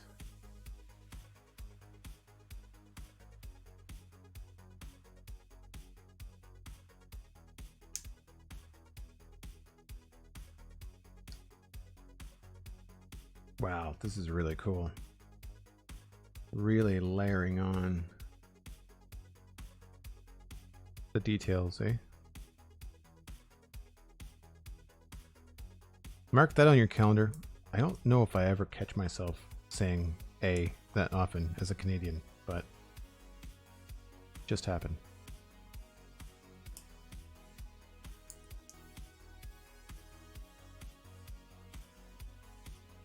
For those of you that listen to my podcast, so do I say it a lot? I don't think I do. I mean, there's certainly things that I say that give me away as a Canadian, but not. I don't think I hit the stereotypes all that often.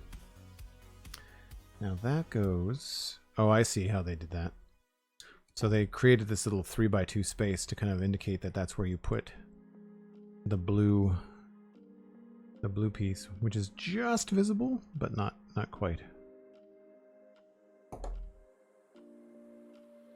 Interesting.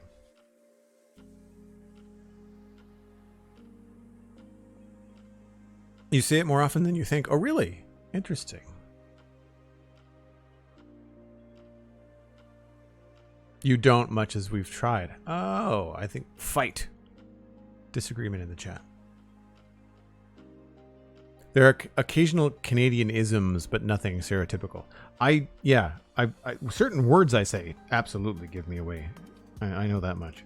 And certainly more than just in Canadian, I think they give me away as a maritimer as well.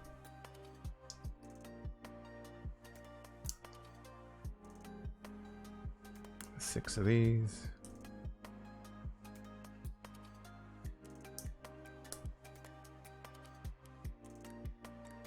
I think certain phrases and certain words, like calling a Chesterfield a couch. I don't know anybody around here that calls it a Chesterfield. Like, no one. Whoops. No. Thankfully, it did not roll off the table.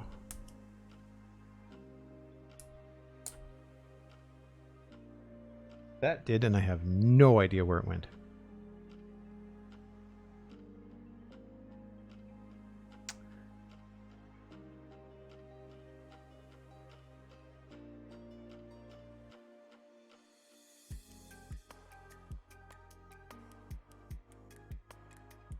All right, I need to go look for that before I forget about it. Hold on. Let me just see.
Found it. Thankfully it's not a sharp piece, so no. I'd probably find it the next time I swept up in here, but I'd rather not risk losing it. Even though it's the kind of piece that you would probably get like a spare, you know?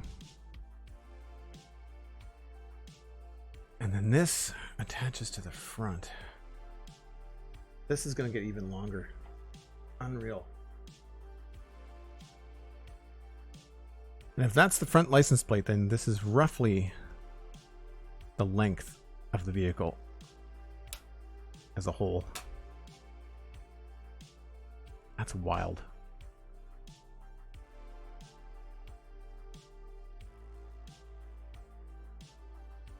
I can't even turn it. I don't know if it'll fit. Just barely. There's only about 6 inches between the end of it and the camera. I really wish this door had something to press up against. Maybe it'll hit the seat or something. I don't know. It doesn't sit flush the same way that the other door does.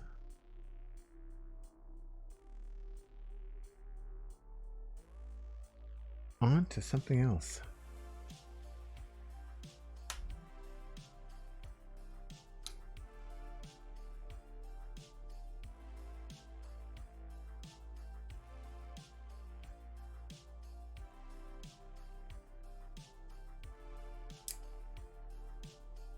And then we've got 2 of these.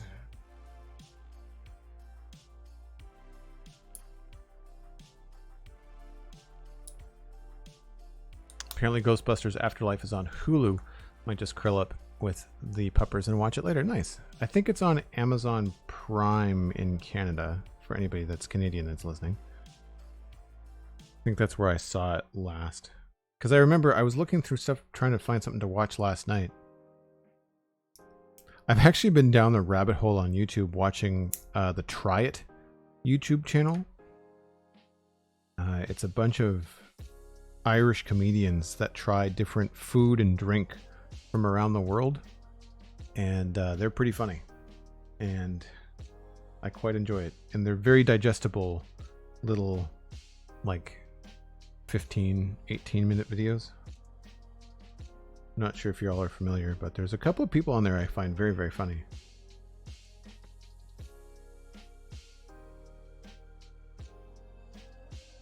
The one that I really like is when they're trying different alcohols.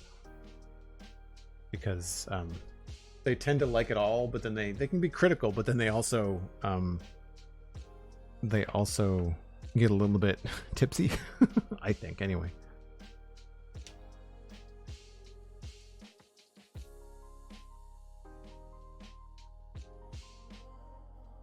This goes here.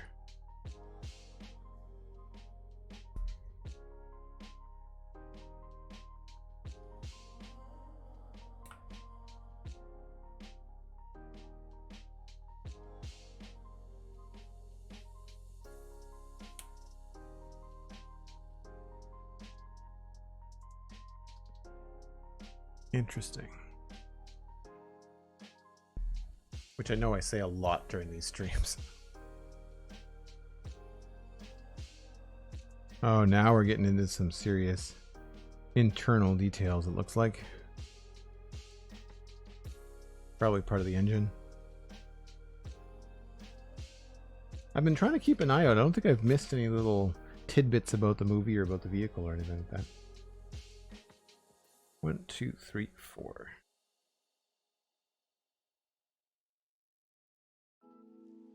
I'm not even sure what these are supposed to be. Roller skates, maybe? They look like roller skates for minifigs.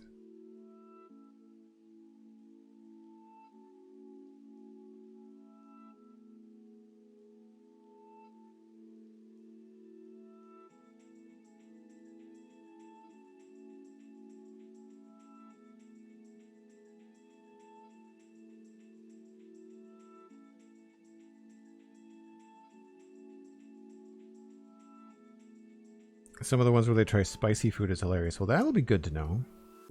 I'll give a quick, heads up that it's got some adult language in it. They're not like vulgar or anything like that, but like every once in a while they swear. And they're drinking alcohol in some of them, so just be aware if it's like something you might want to check out at work, depending on your work situation. That may or may not be appropriate, or if you've got small kids around and if you're watching it at home.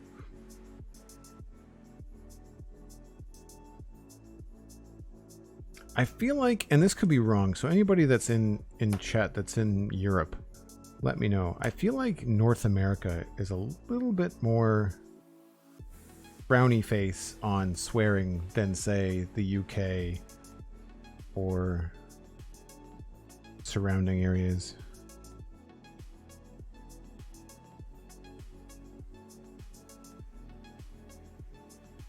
And I guess in Canada, I think it depends on where you're from. Like what part of Canada? Because Canada's just so big, right?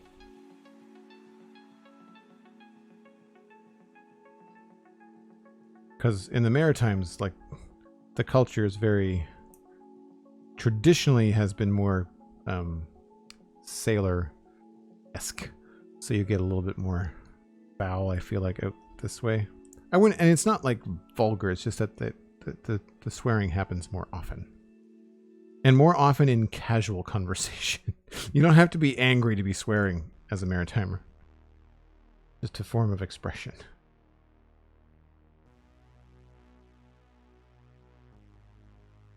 Well, now we know what all of these are being used for.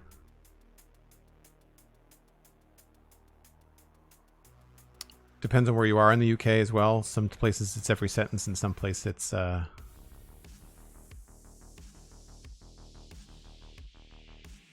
it's less so, yeah.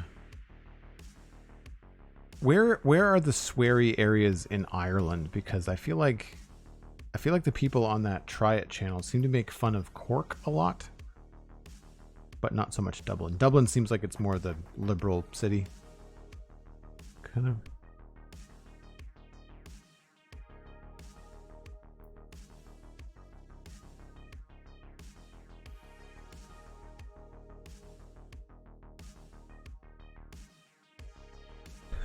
Rebele using the F word as a comma. Yep. Yeah. I don't. That's not me, but like I've definitely been around people that do that. Instead of saying things like the word like or I've definitely been around where people are using curse words in that way, which is it's a lot. It's distracting. It's hard to kind of figure out what they're saying. That's pretty cool looking, I have to say. It is pretty cool looking.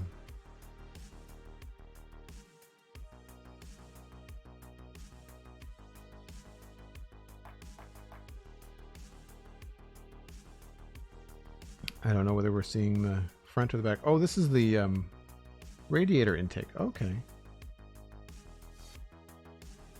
That's cool.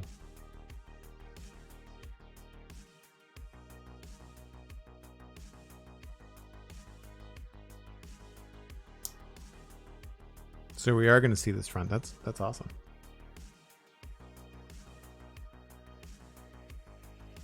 And at least we'll be all done with these once they're all assembled. Oh man, I have to stack all of these. This is just... There are some things in LEGO where I'm just like, really? You couldn't have just given these all together? It's where you want someone with little hands helping you.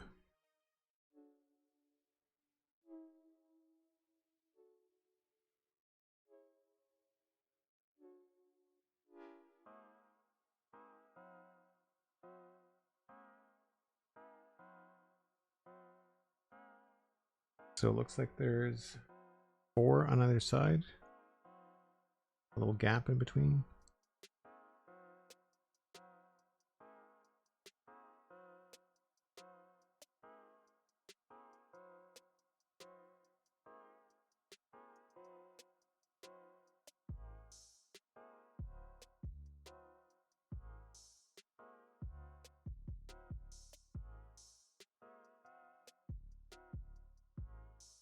Where I am in the UK, says Cosmic Dancer, is an old shipbuilding town surrounded by coal mining towns.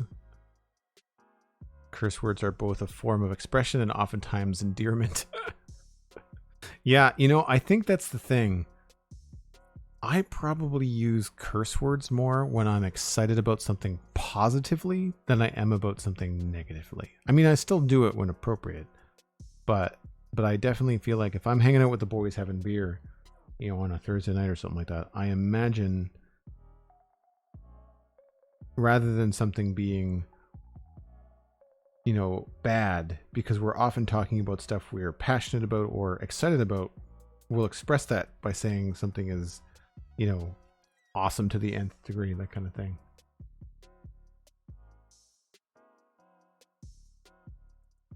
We use curse words to put the right emphasis on the correct syllable, as they say.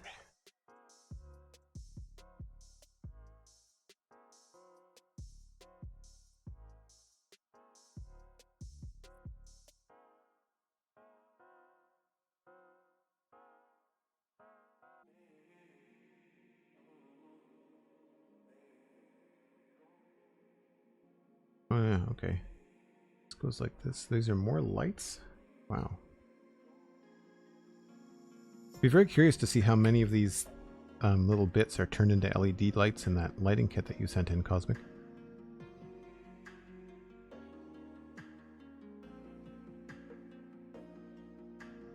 This is what we've got so far. Isn't that crazy amount of detail?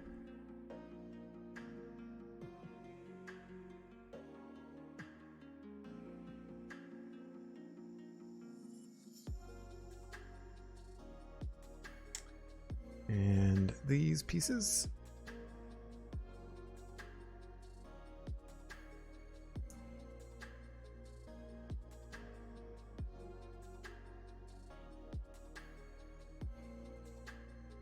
Make sure I've got those right.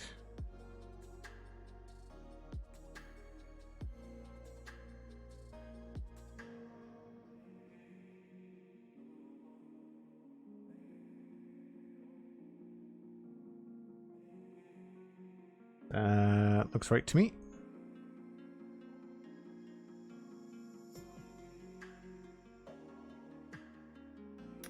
Oh, no, I messed up somewhere.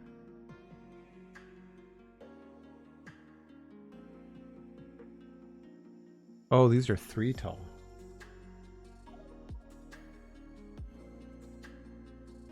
Yeah, these all have to be an additional. You think I would have clued in when I saw the extra pieces over here. These were meant to be an extra stack.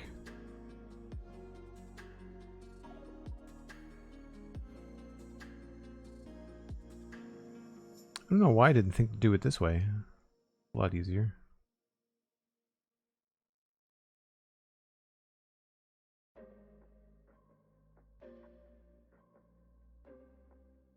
And these top pieces will sandwich this whole thing together.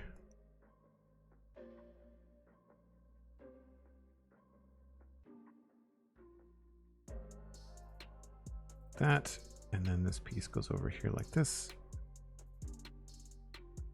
And there's 2 little pieces that go on the end. I wonder why they just didn't include a piece that was like 5 studs long. Maybe they don't make them. Maybe they only make 4 and 6.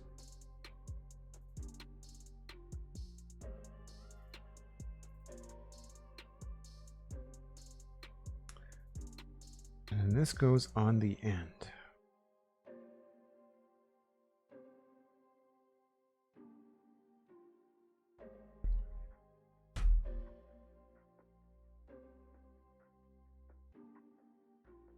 And it goes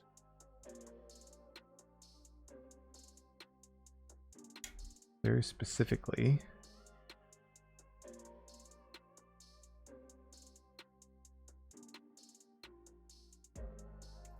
there, and then why is that not going in? Did I do that backwards?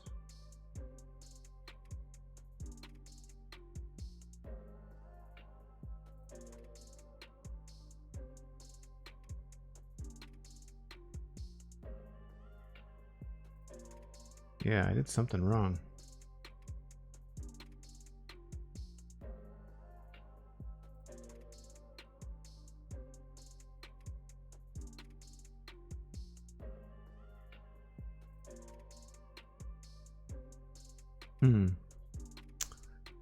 Oh, is this piece in the wrong? I think this stud piece is in the wrong spot. Yeah, that's what's wrong. Okay.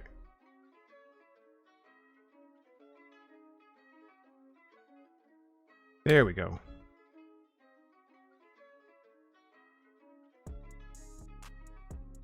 Very cool.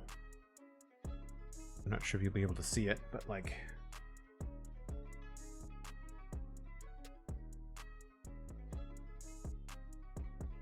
Neat. I'll put some pictures on Instagram as well. I'll take some better photos. Better angles.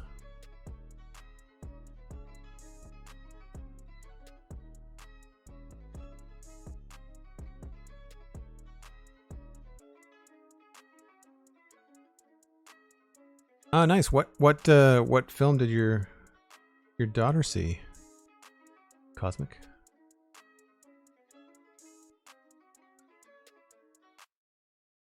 Oh, now we're into something new.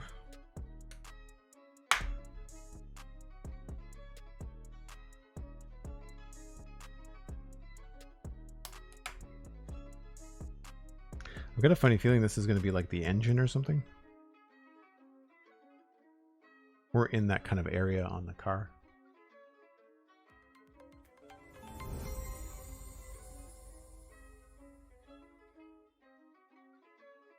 Animal raiding with a party of 3. Thanks so much, Animal. Appreciate the raid. What were y'all up to on stream today?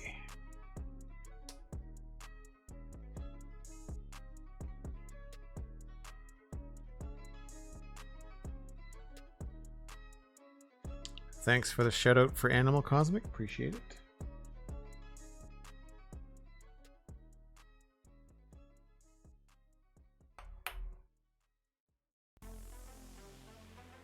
Finished my windmill with some pink terracotta. Cosmic would approve.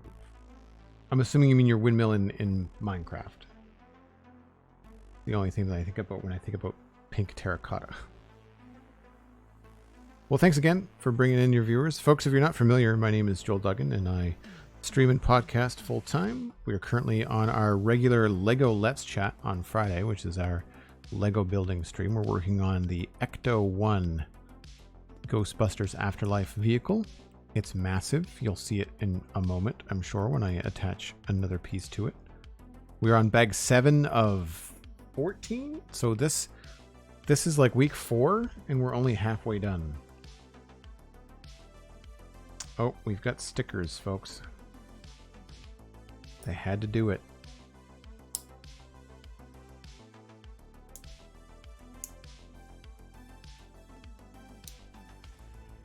And they're weirdly blue. I wonder if the engine really was blue. Or the engine block, I guess I should say. Alright, so we need stickers. They are the Cadillac stickers, as a matter of fact.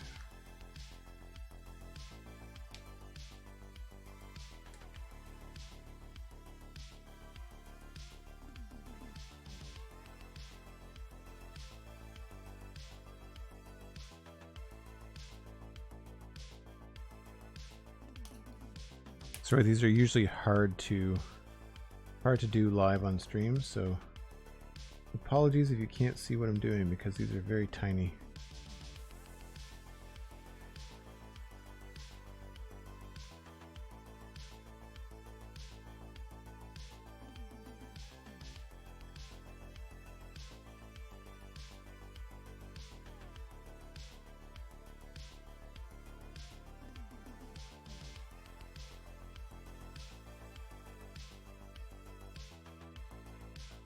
And they're hard to fix if you get them wrong.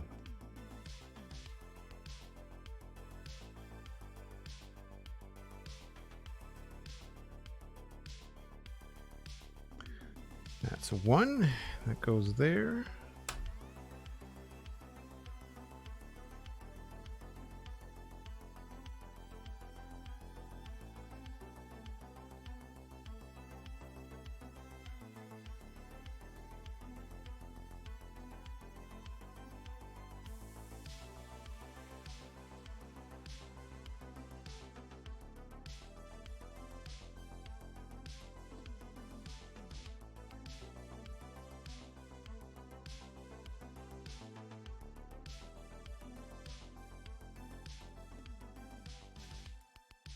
Right, that was less painful than I thought it was going to be, which is usually good.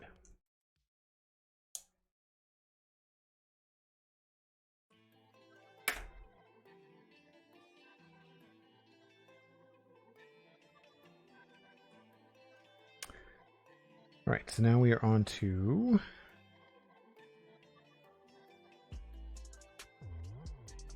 this piece here.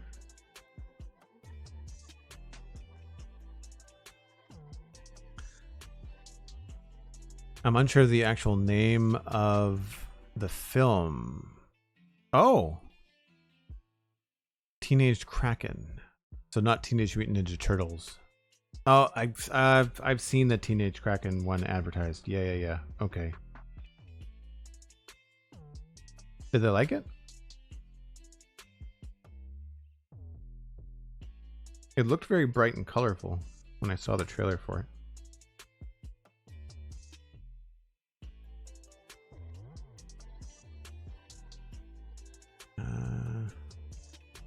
Am I missing a piece?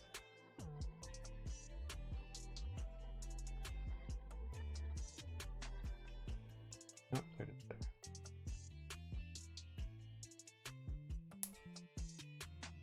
This is where they do really cool little detail builds with like sideways pieces and all kinds of different stuff to build up what looks like, I'm assuming, the top of an engine block that even has like belts.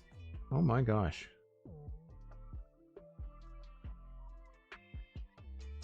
This is wild. I don't remember building the... I guess we did build the engine on the DeLorean. It's just been a long time. Almost a year. I think I built that in September.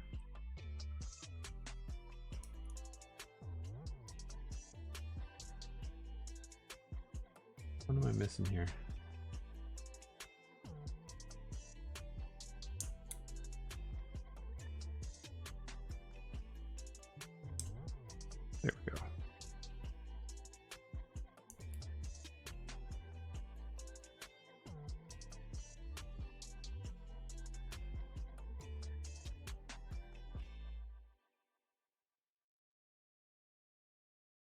Goes on like that.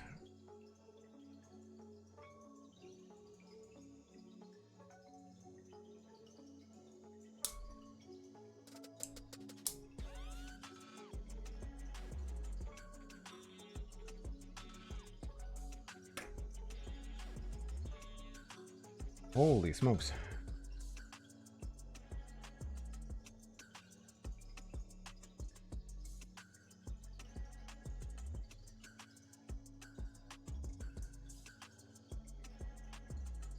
Goes on like that.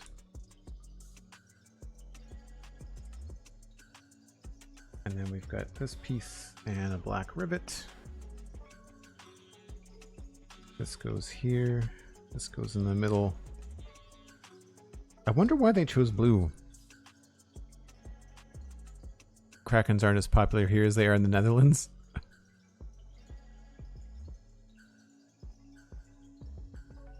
Oh, I see. Was more of a social outing, it sounds like. Well, no pressure. You can always let me know at a later date. Alright, so this goes here. And the little one goes on this side. That's symmetrical, so it doesn't matter which way it goes on. I got that one right. And then we've also got this little black piece that goes on the top here. And one of these little pieces that goes down there. And then we've got the two elastic bands are going to act as the belts. This goes around here and then down there.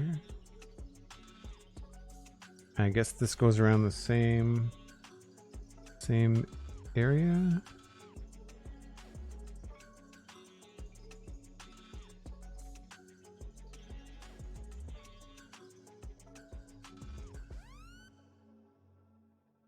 Sure. So maybe less function, more fashion.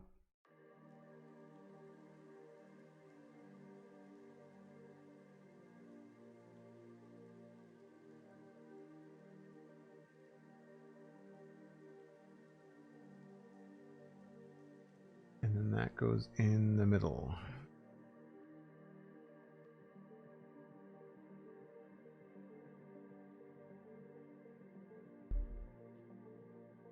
For folks that just came in with Animals Raid, this is where we are so far with the build.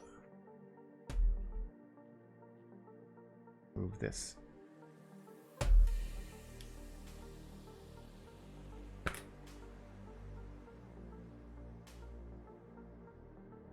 Right up against the front.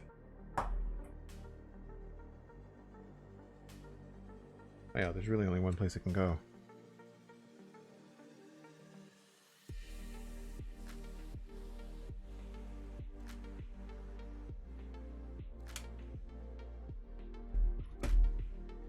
Thankfully, this is all still flat and flush, so you can press on it and really connect everything quite well, so that's good.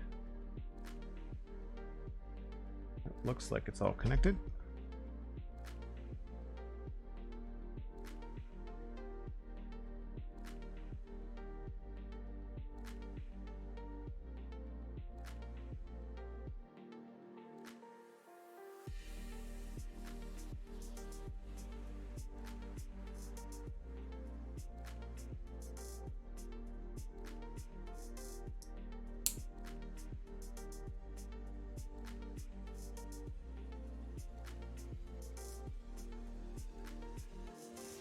This is going to go across the front, it looks like. Kind of put, like, snap everything, hold everything in place so that it doesn't move around. Looks like, you know, like radiator fluid cap, maybe oil cap, that kind of stuff. It's neat.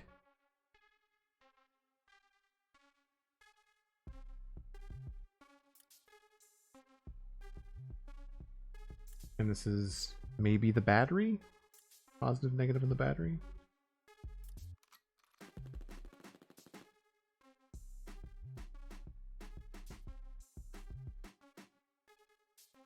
I've got this piece. I don't want to forget anything here.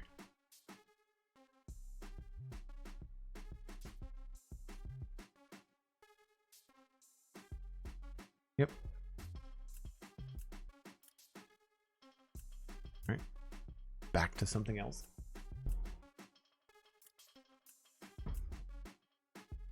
How does this compare in size to the DeLorean? Oh, it's bigger than the DeLorean. I want to say the DeLorean is...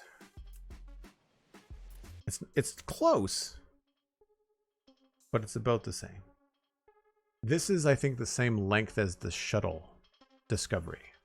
It's like 18 inches when it's done. I think the DeLorean's only 14. You should be able to look it up. Lego has their dimensions on their on the website.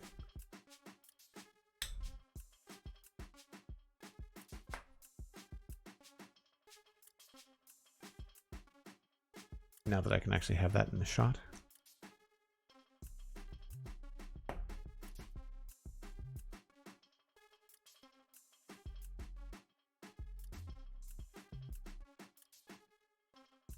I feel a little bit strange having these two little blue pieces left over. I hope I didn't miss something.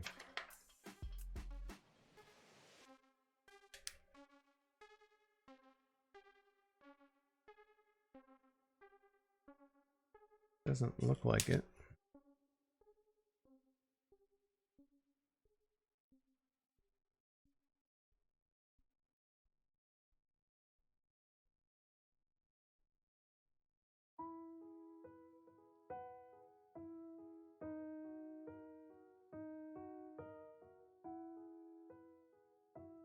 It goes like that.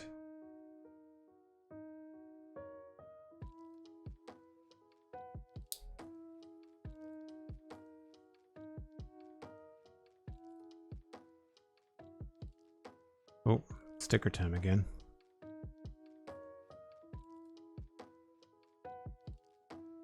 More of the rust spots. So this is obviously something that we can see from the outside of the car. What sticker is it? Number 4.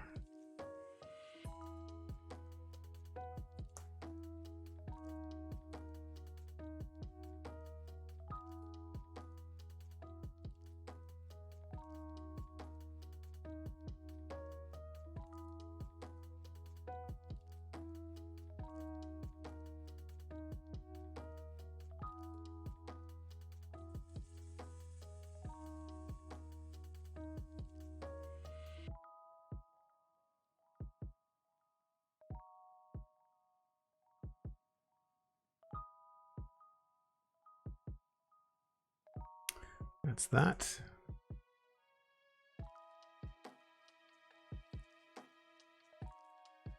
Oh, this is the wheel well. I see now. Cool.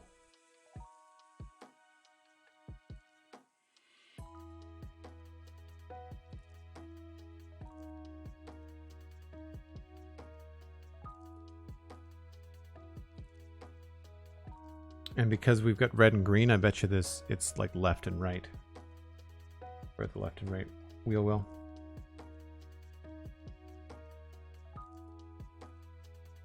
Goes like that. Got this piece on the top.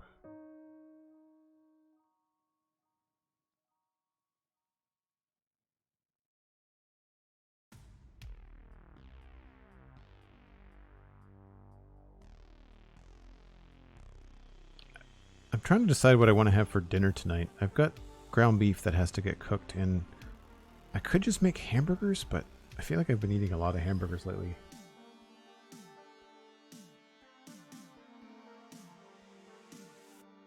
And this goes on the side.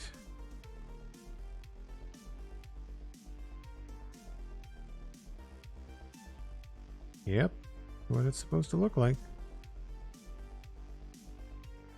Oh, no, don't roll off the table, please. Thank you. All right, there you go.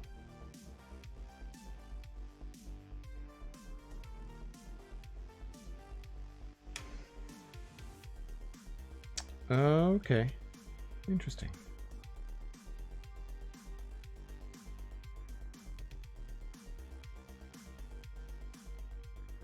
Oh, wow. Did not expect the entire door to come off. Whoops. Too much picking it up and putting it down, I guess.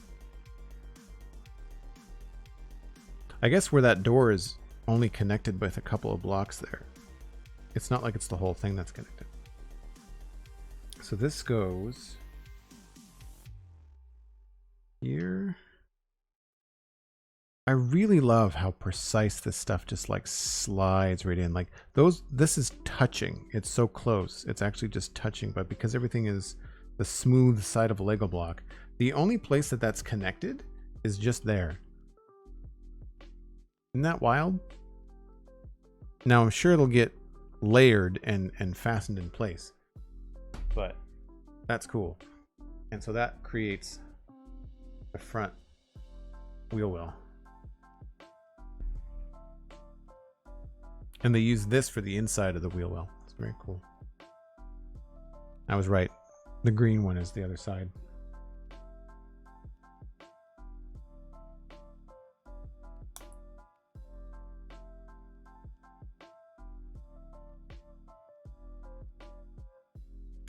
That means there's another sticker that I have to deal with.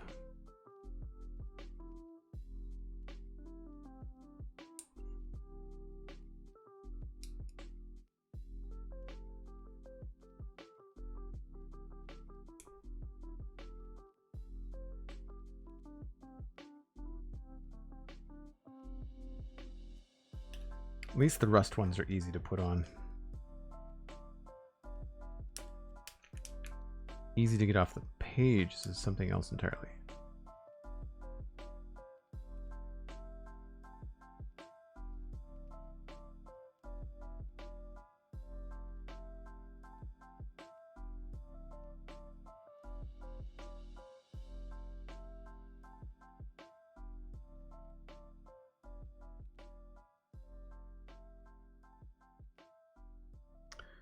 Cool.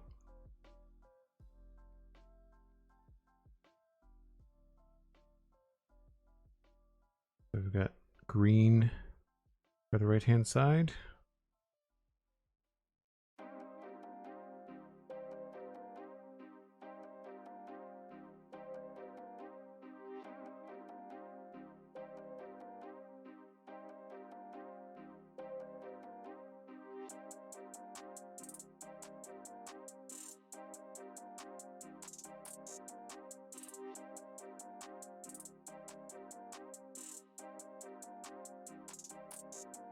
Goes like that. And then we've got inside of the wheel well.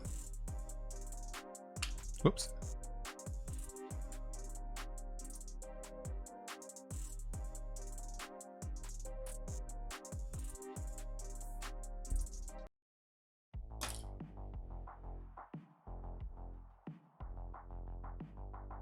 And then we've got the top part with a little stud here. Makes it all nice and sturdy.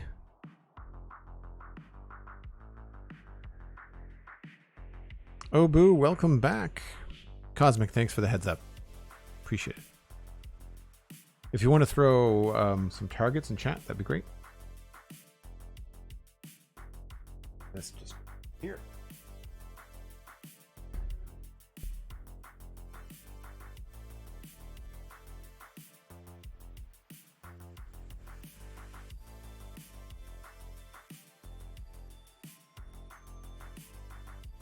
That is a really interesting part of this design.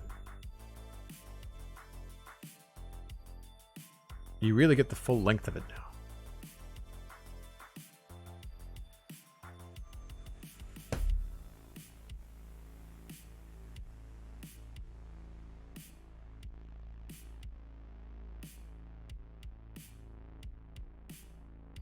That goes on there. I guess I should turn this around the other way to match the instruction manual.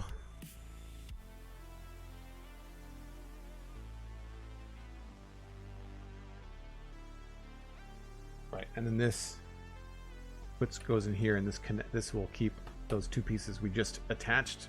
That'll keep that all very snug and keeps them from moving. Because they're not attached at the front here, it's only there.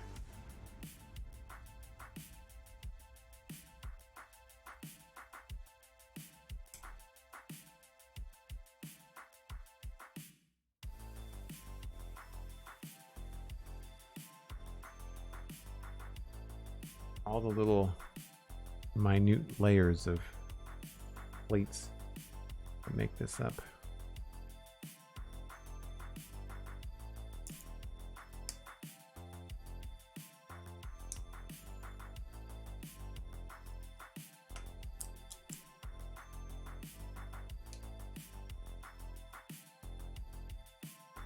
I know that I've watched Ghostbusters in the last few years, but it's been a really long time since I've watched Ghostbusters 2. I usually watch Ghostbusters not every year, but it's usually around Halloween. Because I don't like horror films, I've never been a fan. So watching something like Ghostbusters around Halloween is always really fun. There's a couple people locally here in Halifax that have absolutely fantastic Ghostbusters cosplay. And actually, my buddy Bill Duran from Punished Props has a really cool Ghostbusters build as well. He's a cosplayer, prop maker, artist. He's all kinds of things, but Punished Props on YouTube for people that want to know. So those are another set of headlights. One on the front. Hard to see. I can't get it too close to the camera, but those go there. And then we've got this little guy is going to be attached here. Weird sort of setup. And then this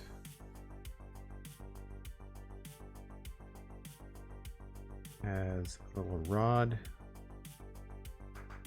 through the bottom one first. These are the things that never kind of go the way that I want them to. These rubber hose things.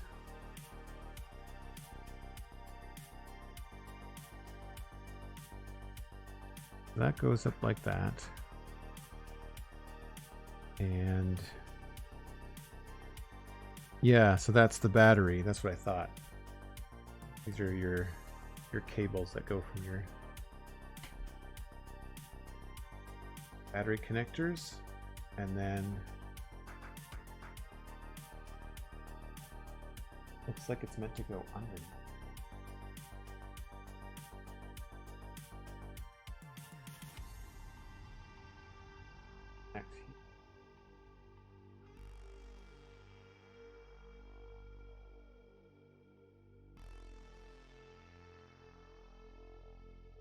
I mean, sure. I can't tell from the image what it's supposed to look like.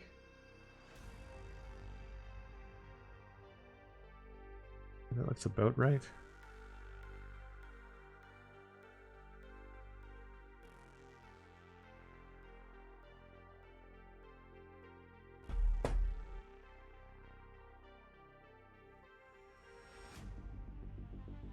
Okay.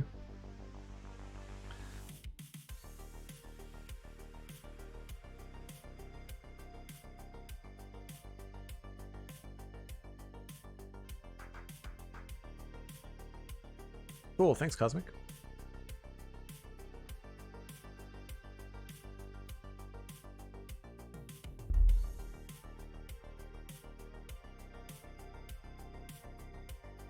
All right. I think that's all of that.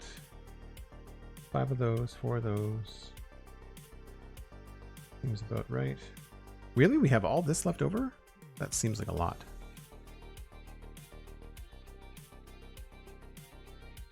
That seems like a lot to me. I mean, that's fine. That's probably fine.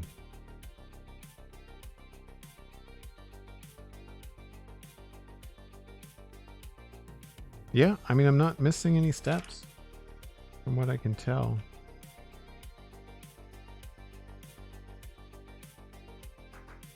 I'm really curious to see if the original car like actually has a blue engine block. That would be really interesting. Cosmic Dancer with 1,000 bits. Bag 7 done hype. Thanks you ever so much.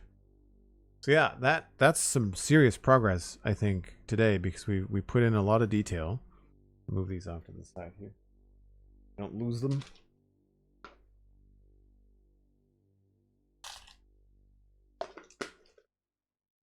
feels a little bit better to get 2 bags done than 1. So we added the front bumper. I'll show this off as best I can. Front bumper, front license plate, the radiator intake, the front headlights are all on. We've got the engine, the battery, got like radiator fluid and gas or oil change, all that kind of stuff. I don't know what this is supposed to be. We added both the wheel wells, so we've got the side of the vehicle is looking pretty cool. We've got that there. I think the coolest and most iconic thing we added today, outside of the front, is probably these wings on the back and the taillights. They look really, really cool. Really cool profile. And then, of course, we added a lot of this detail. There's this seat, a lot of these Ghostbuster doodads in the back, all the custom stuff that Egon Spengler and Ray Stantz would have outfitted all on the car. Very, very cool. Doesn't really stay up like this, I don't think. No. Yeah, but that's large. That's a large build. Very cool.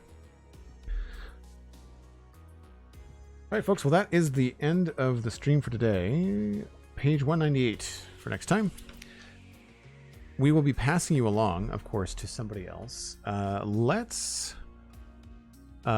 got a Lego streamer that's live. Taelta, Taelta. So we'll raid them. They are building something from Horizon Zero Dawn. I think I know what set that is. That's really cool. So hopefully that is something that you are going to enjoy. More of the same if you are in for some Lego. If soon be done, as in the streamer is going to soon be done, or this build is going to soon be done. Thanks ever so much for the absolutely epic support today, Cosmic. I really, really appreciate it. You can, of course, follow me at Joel Duggan on Twitter. I am on Instagram as well. You can check me out tomorrow back here on Twitch at 1 o'clock Atlantic. That's UTC minus 3 hours for some Minecraft streams. We'll be back in West Hill working with the 1.20 content, trying to bring our build up to speed and hopefully moving forward through some of those things there. You can also listen to the Spawn Chunks podcast, which is all about Minecraft, and the Citadel Cafe podcast, which is all about sci-fi and fantasy entertainment, like Ghostbusters. We talked about Ghostbusters Afterlife on one of those podcasts. I don't remember which number it was, but it was a lot of fun to do that. Thanks ever so much to everyone that was hanging out today. I really appreciate the eyeballs, the ear holes, wherever you were doing. Hang tight for some more Lego from Taelta. Bye for now, folks. See you tomorrow.